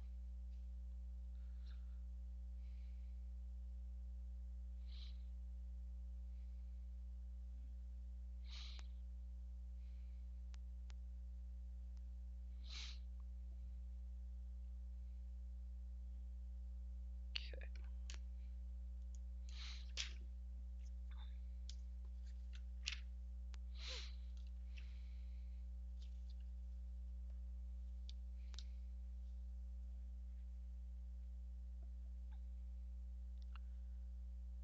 What's the other way? The other way the other way wouldn't be any far different, Ivan. You could find out how much you make, how much you pay the welders overall. So you pay the welders overall 4 times 36. You take into account the 4 first, so you do 4 times 36, which is 144,000, and then do the same proportion there. And then you would do the same proportion for the assistant as well, and then add those together. You would end up at the same result, but I would just do the 4 first, so I didn't have to do the extra step. But that's just the way I would do it.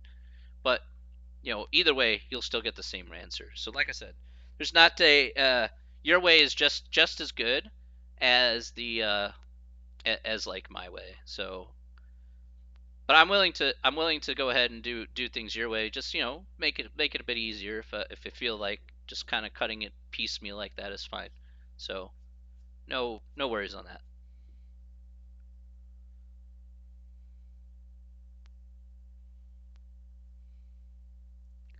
Hey, all right, all right. Um, let's go ahead and go to the next section here. So this will be the last section here of the day. So let's go ahead and see what we're working with here, though, in section 4.2. All right, so section 4.2 here deals with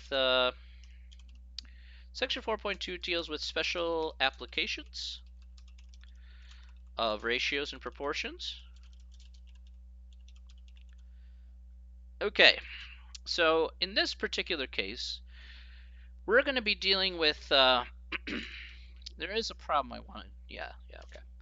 There are 2 types of proportions that we're going to be that we're going to be dealing with in this section. One of them we've already done, which is what we call direct proportions or direct ratios, whichever way you want to kind of call it.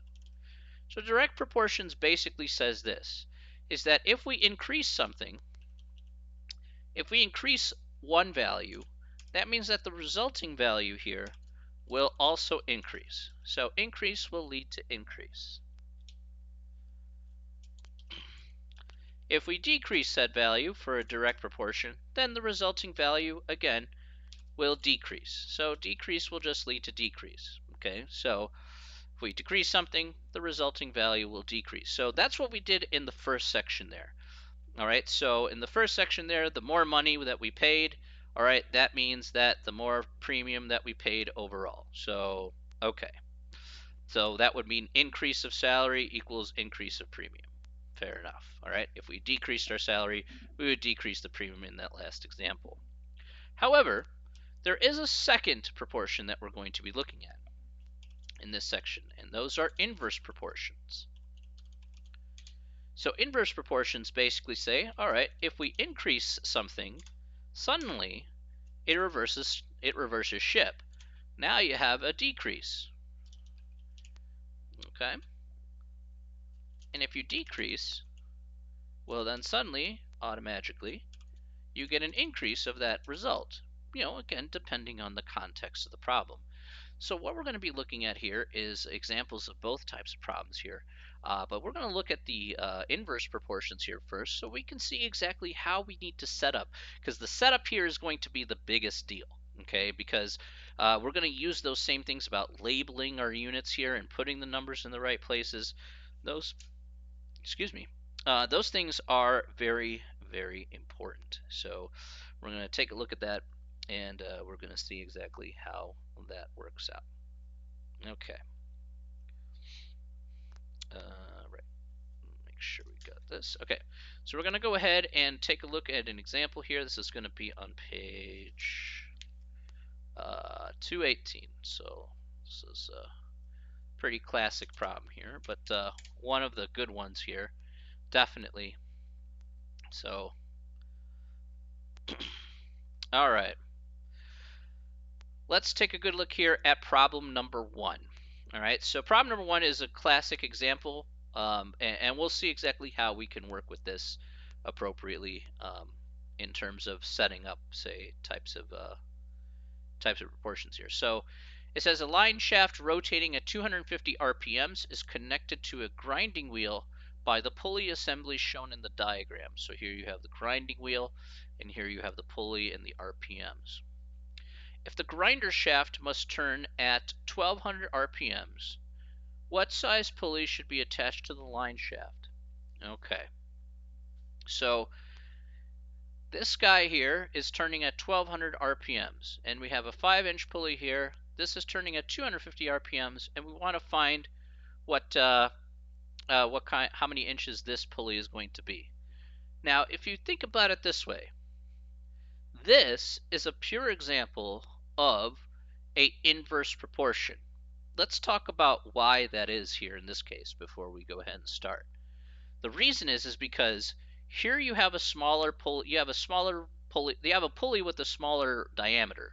Okay, and because this pulley has a smaller diameter, it spins faster, right? It takes less time for it to go around, okay, which means that it will have higher amount of RPM. So the smaller the diameter of the pulley, the more RPMs that you're going to have for that particular pulley. So the wider that pulley is, again, the bigger that pulley is, that means you have less RPMs. So again, increase of the diameter of the pulley equals a decrease in the number of RPMs for that pulley, because it takes longer to go around one rotation. That's why in this case it is an inverse proportion and not a direct proportion. Okay, so it's very important to note here that certain things like a pulley or things like that will reflect an inverse proportion here in this particular instance. So one of the key things here that I guess I'll point out here before we actually do the problem is key here is to note what type of proportion you have depending on the problem given. So you need to first determine whether you have a direct proportion or an inverse proportion. After that, then you can go ahead and set up the problem. Okay. Are there questions about that before I move on?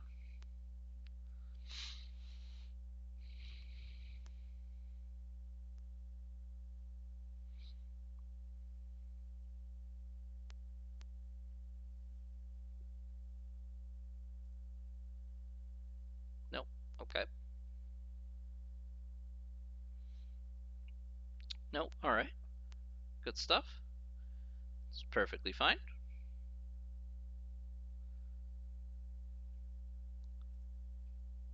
Okay. 250 over 5 equals 1200 over x. Okay. Let me think about that for a second. I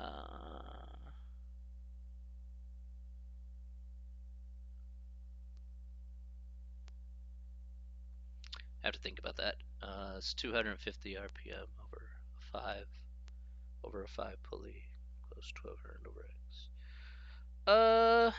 That I don't know if that will work necessarily. I'm not sure yet though. I have to kind of put that in my head here. You know, I'm going to try that after I finish this problem here and see if we get the same result here, Gustavo. We'll try that out and see what we get here. So, I'm going to write out how I would do the problem here, but then I'll try your way and then see if we end up with the same result. Because I can't really think of it off the top of my head. So, let's experiment and find out. Why not? All right, should be okay. So let's talk about how I would actually do this problem here. How would I attack this problem here? Actually, one of the things that I talked about here was labeling. Okay, labeling here is going to be a pretty big deal.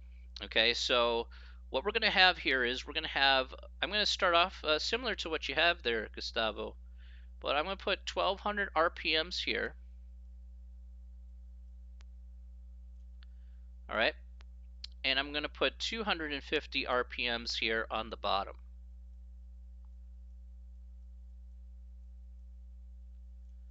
Okay. Now, normally I would say, okay, the 1200, if this was a direct one, 1200 should go to the 5-inch pulley, and 1200 should go to the 5-inch pulley, and 250 should go to the X pulley. So if this was direct, I should have X on the bottom here, and I should have X on the bottom here, and I should have 5 up here, because that's, again, with a direct proportion. Now, obviously, that doesn't happen here. In this case, we're going to go ahead and invert it. So we're going to have 5 inches up here, and then X inches over here. This represents the inverse here in this particular case. So we're just flipping it around, just like so, if we're going to set up the inverse proportion here.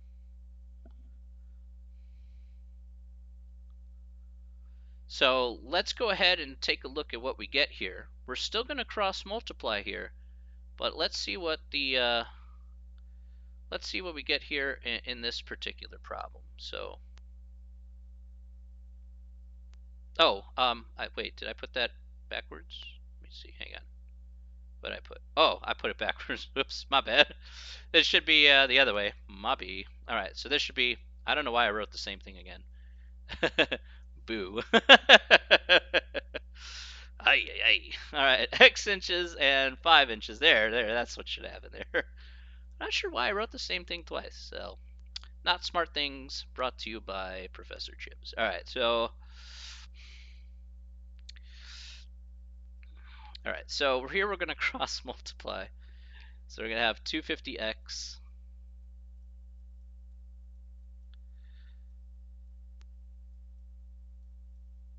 equals 1200 times 5. Oop, should be parentheses there. And so here we're going to get 250x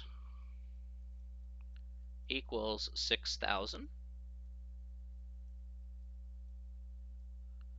Okay. And we'll divide by 250 here on both sides. All right. And what do we get here as our result? 6,000 divided by 250.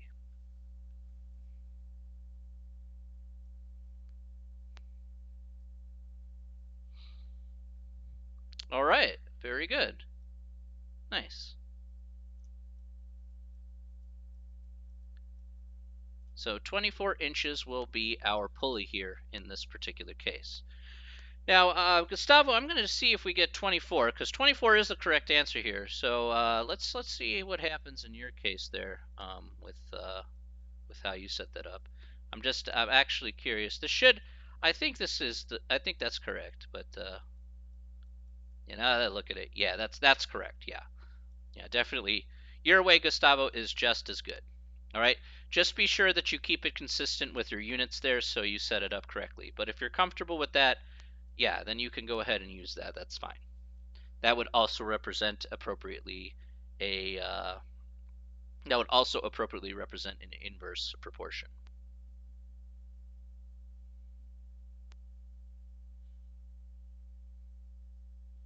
So the way I set it up is I make sure that I have the same units on one side, and I have the same units on the other, and then kind of flip it over.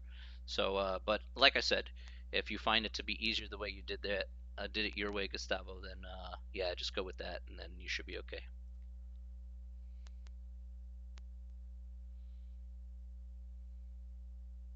Cool.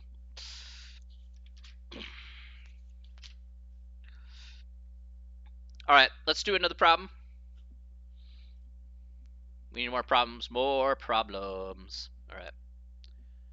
More problems. All right. Let's do number 6.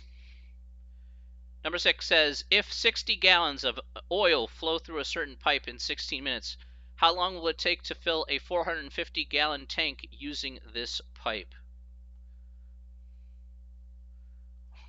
React to this music. Okay. I got elevator music for you.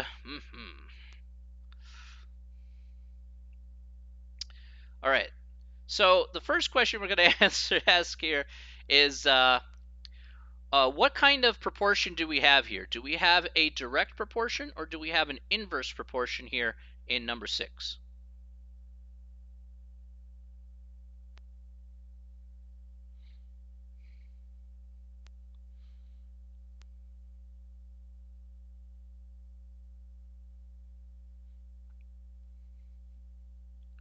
So do you have an inverse proportion or a direct proportion here for number 6?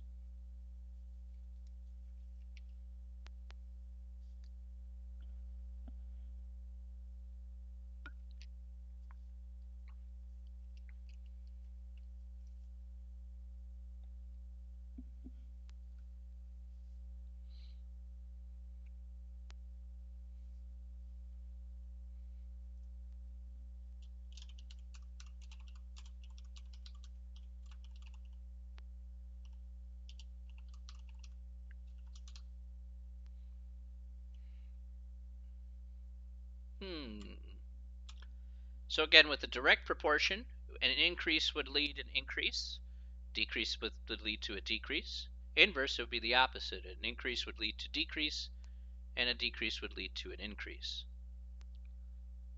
So let's answer this question here. Would it take more time? Would it take more or less time to fill up a 450-gallon tank? What do you think?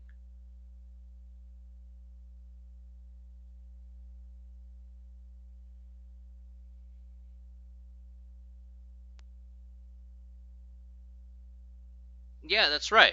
So the bigger the tank, the more time it's going to take for us to go ahead and fill up that tank. So in this case here, the answer here is going to be a direct proportion. So we're dealing with a direct proportion here because an increase in the tank equals an increase in the amount of time. So we're going to set this up using a direct proportion here. So let's see what we got here, and let's see what we're working with. All right.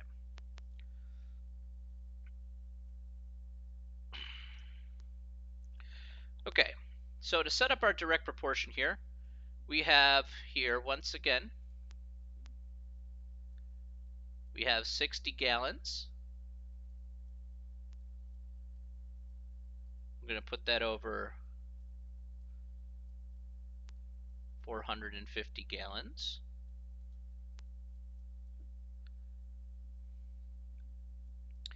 And it takes 16 minutes, 16. So notice here, I'm going to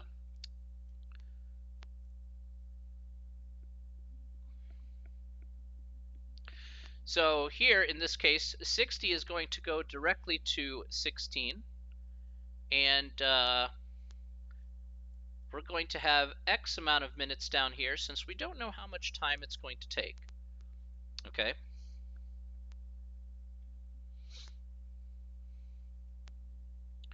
Now we just go ahead and proceed the same way we did in the last problem. So just cross multiply here. So we get 450. I know this stuff's a little boring, but gotta get through this. So there's just gonna be some of those sections I gotta kind of plod through. So 450 times 16, what's that gonna be?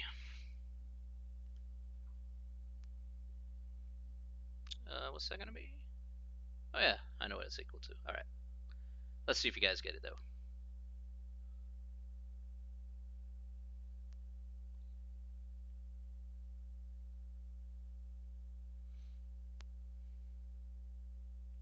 $7,200, spot on. Yes, yes, yes. Very nice. Excellent, excellent. And we'll straight up divide by 60.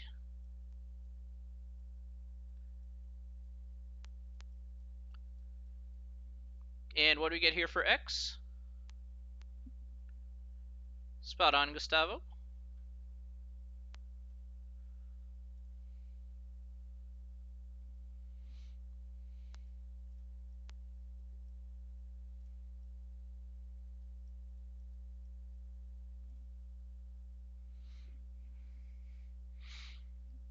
All right. There we go. 120 minutes to 2 hours. There you go. You got it.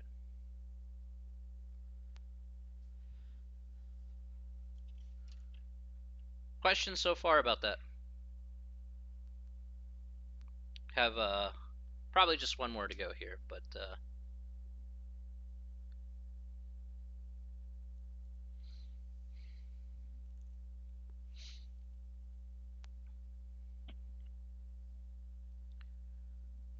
Okay.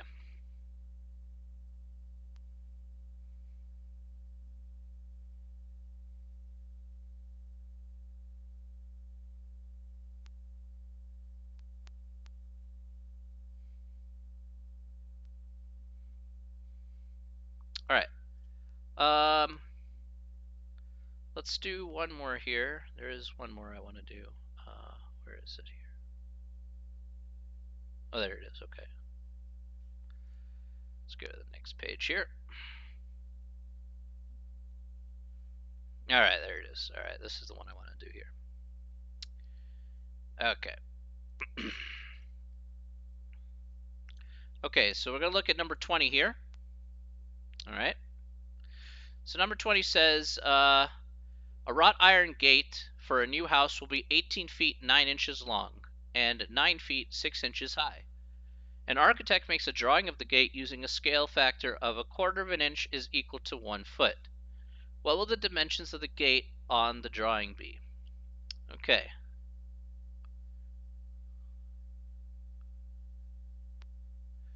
So, what should we do here first in this problem for number 20? What do you think is a good idea?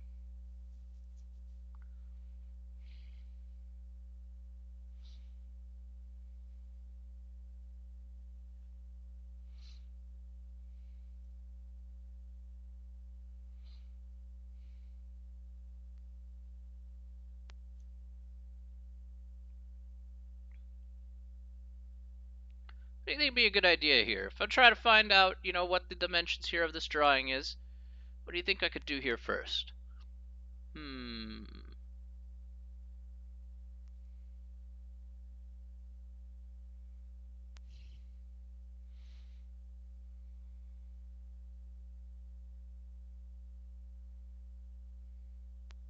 This one's a little tricky, so see if you guys can see it right away. If you guys can't see it right away, that's okay.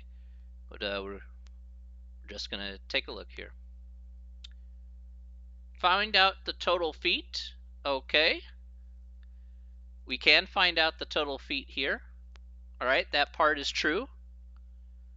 All right, so how would you express that in this case? So you have 18 point what? Like 18 feet 9 inches is how many feet?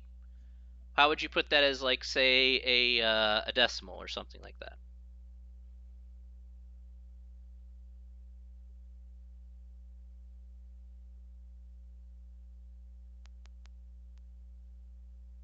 So I like we're multiply. Well, okay, simple question here for you guys.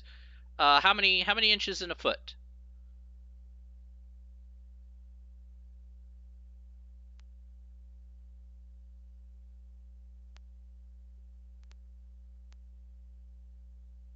12, okay? So there's 12 inches in a foot, all right? So that shouldn't be too much of a problem here. So if we change 18 feet 9 inches into, like, if we say 18 feet and then 9 over 12, for example. So if I put this down here, let me erase this. So I'll show you how this can. There's several ways to do this problem, by the way. So this is not just the only way, but so if we had 18 feet 9 inches, this is the same thing as 18 and 9 over 12. And then we can convert that into a decimal. Okay, so you can actually just do 9 divided by 12 on the calculator there if you want to do it this way. So what would you have here in this case?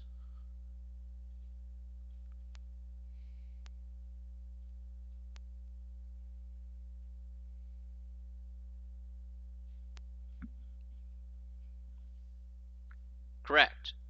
So 18.75 feet is what we would have here for that first dimension.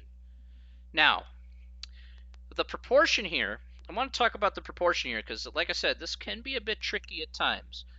The proportion here is based on the scaling of the drawing, and according to the scaling of the drawing here, the scaling of the drawing here says that we have 1/4 of an inch is equal to 1 foot. Okay, that's what the scaling factor is according to the problem. Now, because of that fact, we're going to set it up like this. We're going to have 18.75 feet. All right, just like so. And we're just going to put that over, again, we have 18.75 feet is going to be equivalent to, say, X inches. So we don't know, or you could put that over 1 foot, actually. Actually, let me do that. Maybe make it a bit easier for you. So let's put this over 1 foot. Let's do that. 1 foot, as we know, this is a direct proportion, by the way. This is direct. So we're going to have 1/4 of an inch on the bottom here, and X inches here on the top. So all we're going to do here is multiply 1/4 times 18.75.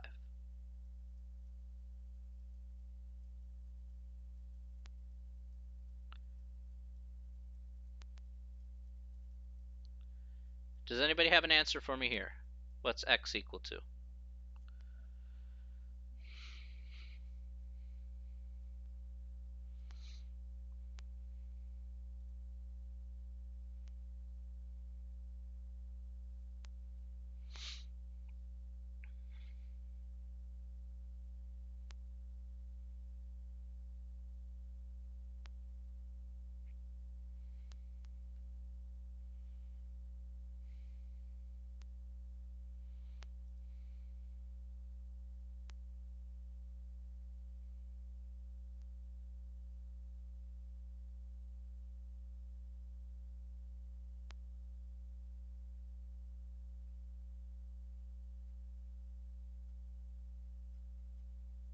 .6875. Okay, good. So we have 4.6875 inches. Okay, would be our first dimension. So that's fine. All right.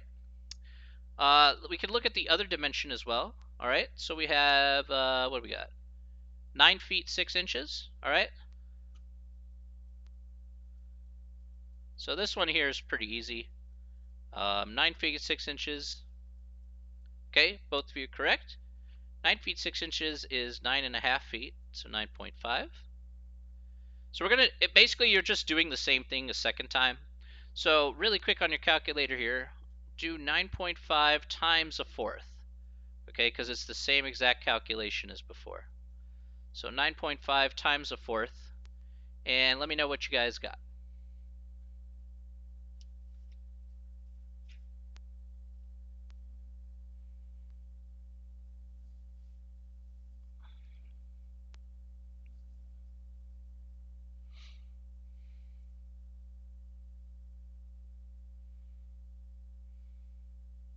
2.375. Okay, cool. So that's what we got here. 2.375 is what we get here for our result here. So our dimensions here, 4.6875, and then by 2.375 would be our dimensions here for the drawing so this would be our final answer here. Okay, good stuff. Nice job. Any questions? Any questions about that? All right, good stuff. Perfect. Exactly where I want to be. So.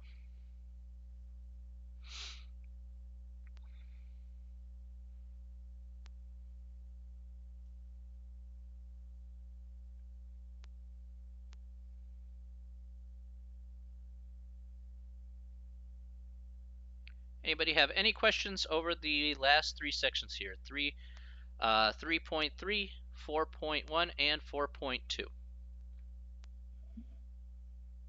Again, if you have no questions, just type no in the chat, or if you do have a question, please type a question out.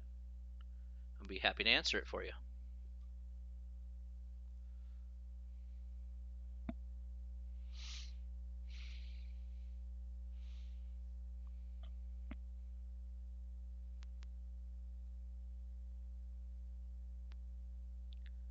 Can I go over direct and indirect again? Sure. So let's take a look here in this case. Okay, a direct proportion here, again, is this if So let me go ahead and clear this out here. Give me just a second here. Okay. So let me just go over the concept here. Remember, the important part here about direct and indirect proportions is just determining based on the context of the particular problem. Okay, Ivan? So in this case here, for direct basically says if we increase our initial value, okay, that will lead to an increase of the resulting value. Okay, so like in this previous problem here, we increased the dimension like 18 feet 9 inches. Okay, so the bigger the feet were, the bigger the dimension was. So that's why it was, say, a direct proportion here.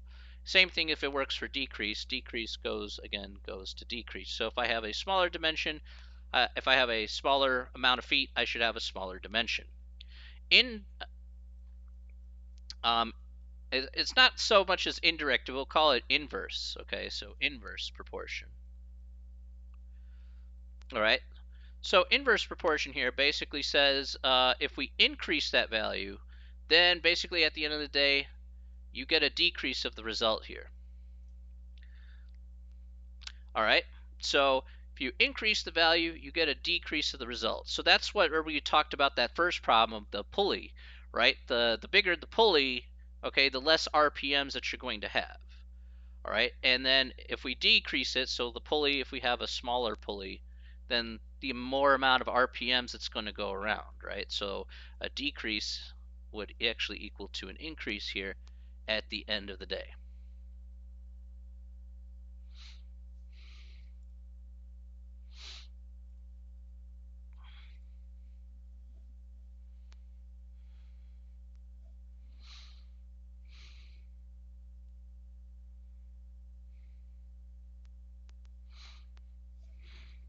Does that make sense, Ivan?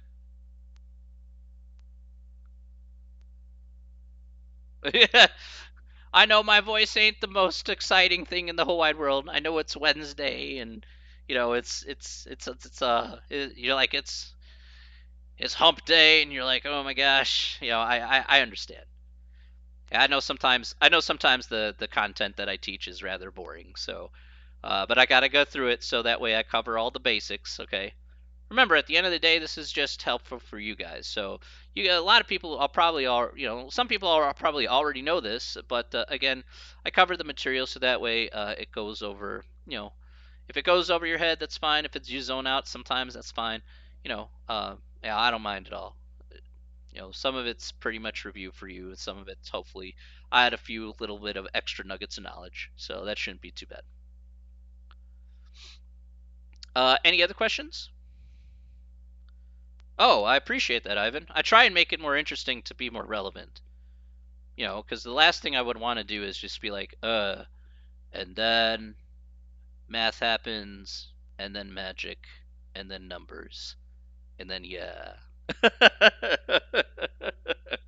They'd be like, that's very interesting and very not exciting. So, but yeah, there's definitely reality to the situation. So, is definitely something that can be useful for you for what you want to do later on. So ratio is definitely used a lot of times in cooking, or again, like I said, if you're mixing oil and gas in a mower or something like that, you have to follow the instruction manual in terms of having the right ratio down. Otherwise, then the problem is that if you put too much, then you make your fuel mixture too rich, and then it can't properly ignite the gasoline compared to the oil you put in. So it'll shut down the motor then.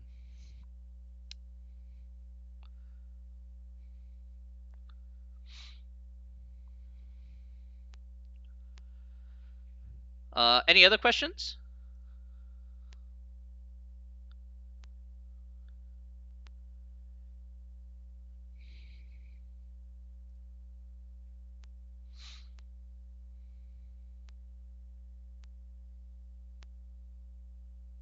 You good? Miguel, Gustavo, anybody else would like to ask me any more questions about the 3 sections we covered today? That's okay. Quick question for you, Miguel. Did you get your code? Because Gustavo had issues with getting a code because the rep didn't contact him back. So um, if you're having the same issue that you didn't get a contact back, then yeah, I would just like buy the code and hope and then ask if you can get compensated for the wrong one.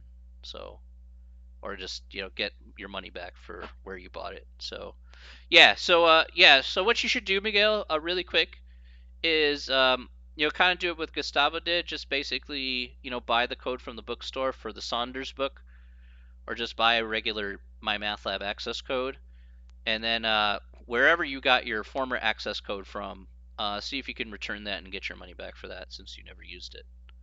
So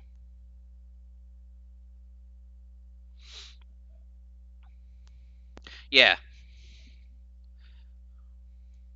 yeah. So go ahead, Miguel. Yeah, if it's taking too long for them to contact you back, because I don't want you to like fall too far behind in terms of like not being able to do the work. So just purchase the new code with the correct textbook, and then see if you can get your money back from where you purchased your previous access code. Uh,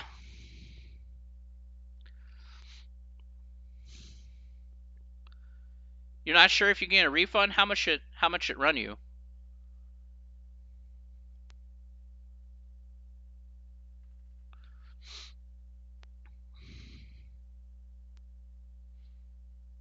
How much? 135? Let me ask you a question, Miguel. Is that a lot? Is that a lot for you, Miguel? 135?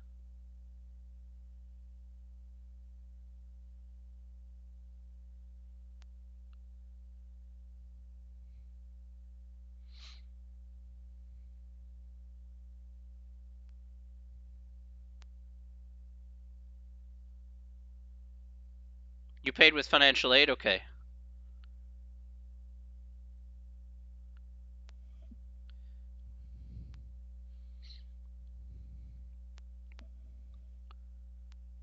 All right, yeah, talk to the bookstore and see if they can take your financial aid from that. So, uh,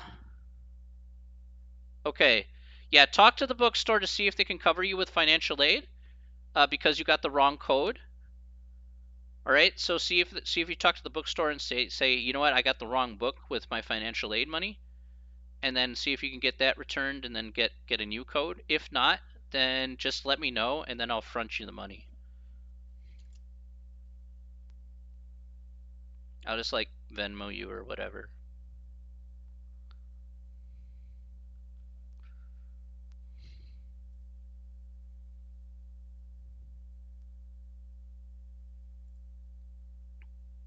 Yeah, I can understand that. That's okay.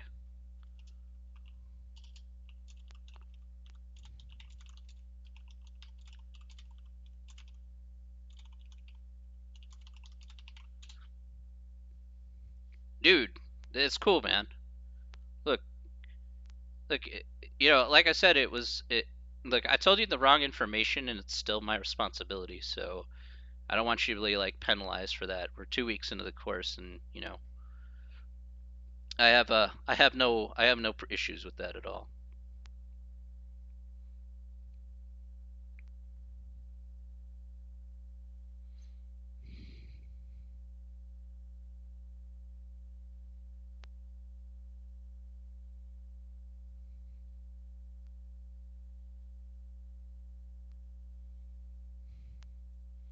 You just let me know if you need the help there.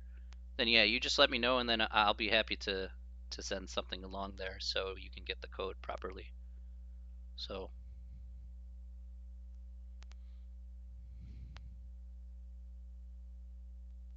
okay.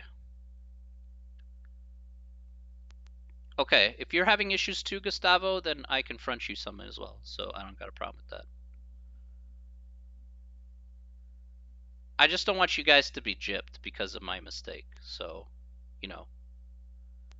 Yeah, I'm hoping so too, but in case if it doesn't, okay, Miguel, I just want you to know that you have a fallback option, okay?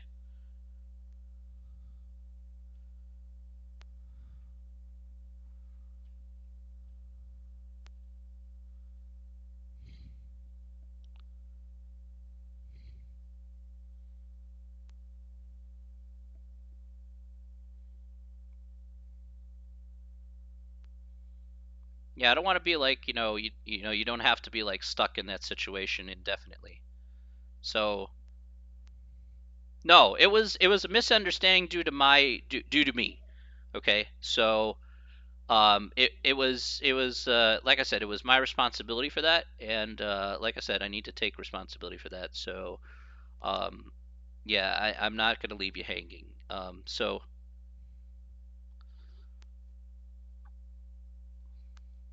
what about a student from another class that needs that code? I mean, if they need something, yeah, then they can get financial aid or they can contact me. Who needs a code? Because usually I kind of let people kind of figure that out first, in terms of if they can pay. So okay, look, send me your email or Venmo or whatever. See if you need me to send something, that's fine. So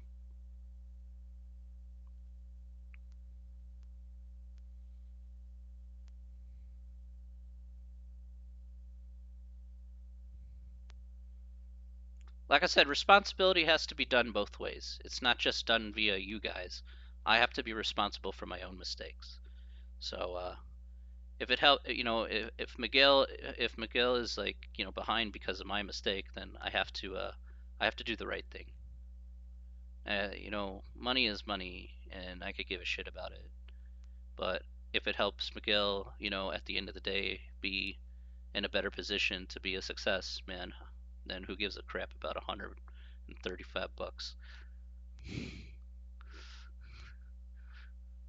I don't. I don't care about $135. I'd rather have it go to a good place.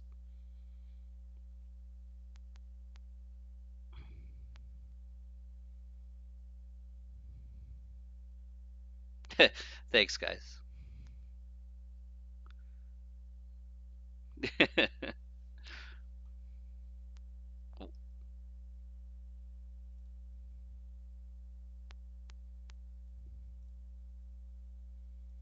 Okay.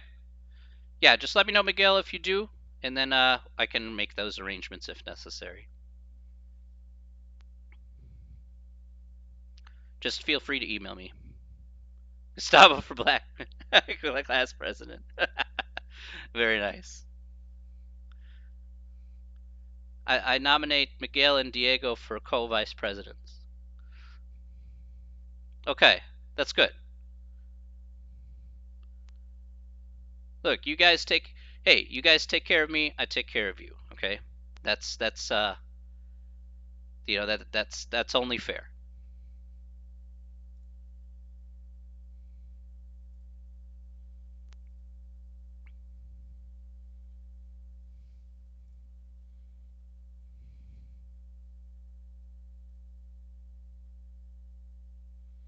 That's why I like having a nice open dialogue with you guys. Is just to be like, hey, we can talk things out, and if we can find a solution that makes it easier for you guys at the end of the day, great. Then I'll be happy to oblige, regardless of whatever we need to do. I've been prone to do very crazy and drastic things, so but only for the benefit of all. So maybe most of the time.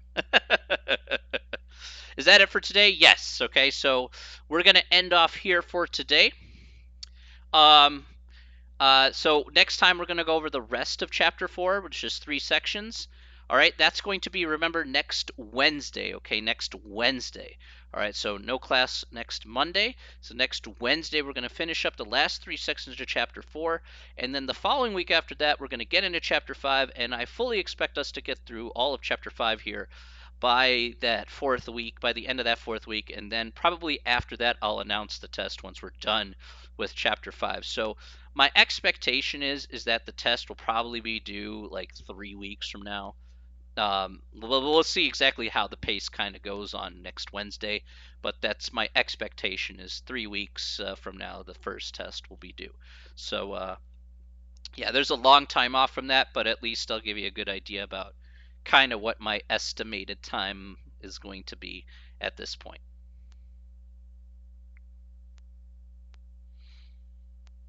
Any other questions? Thanks, Miguel.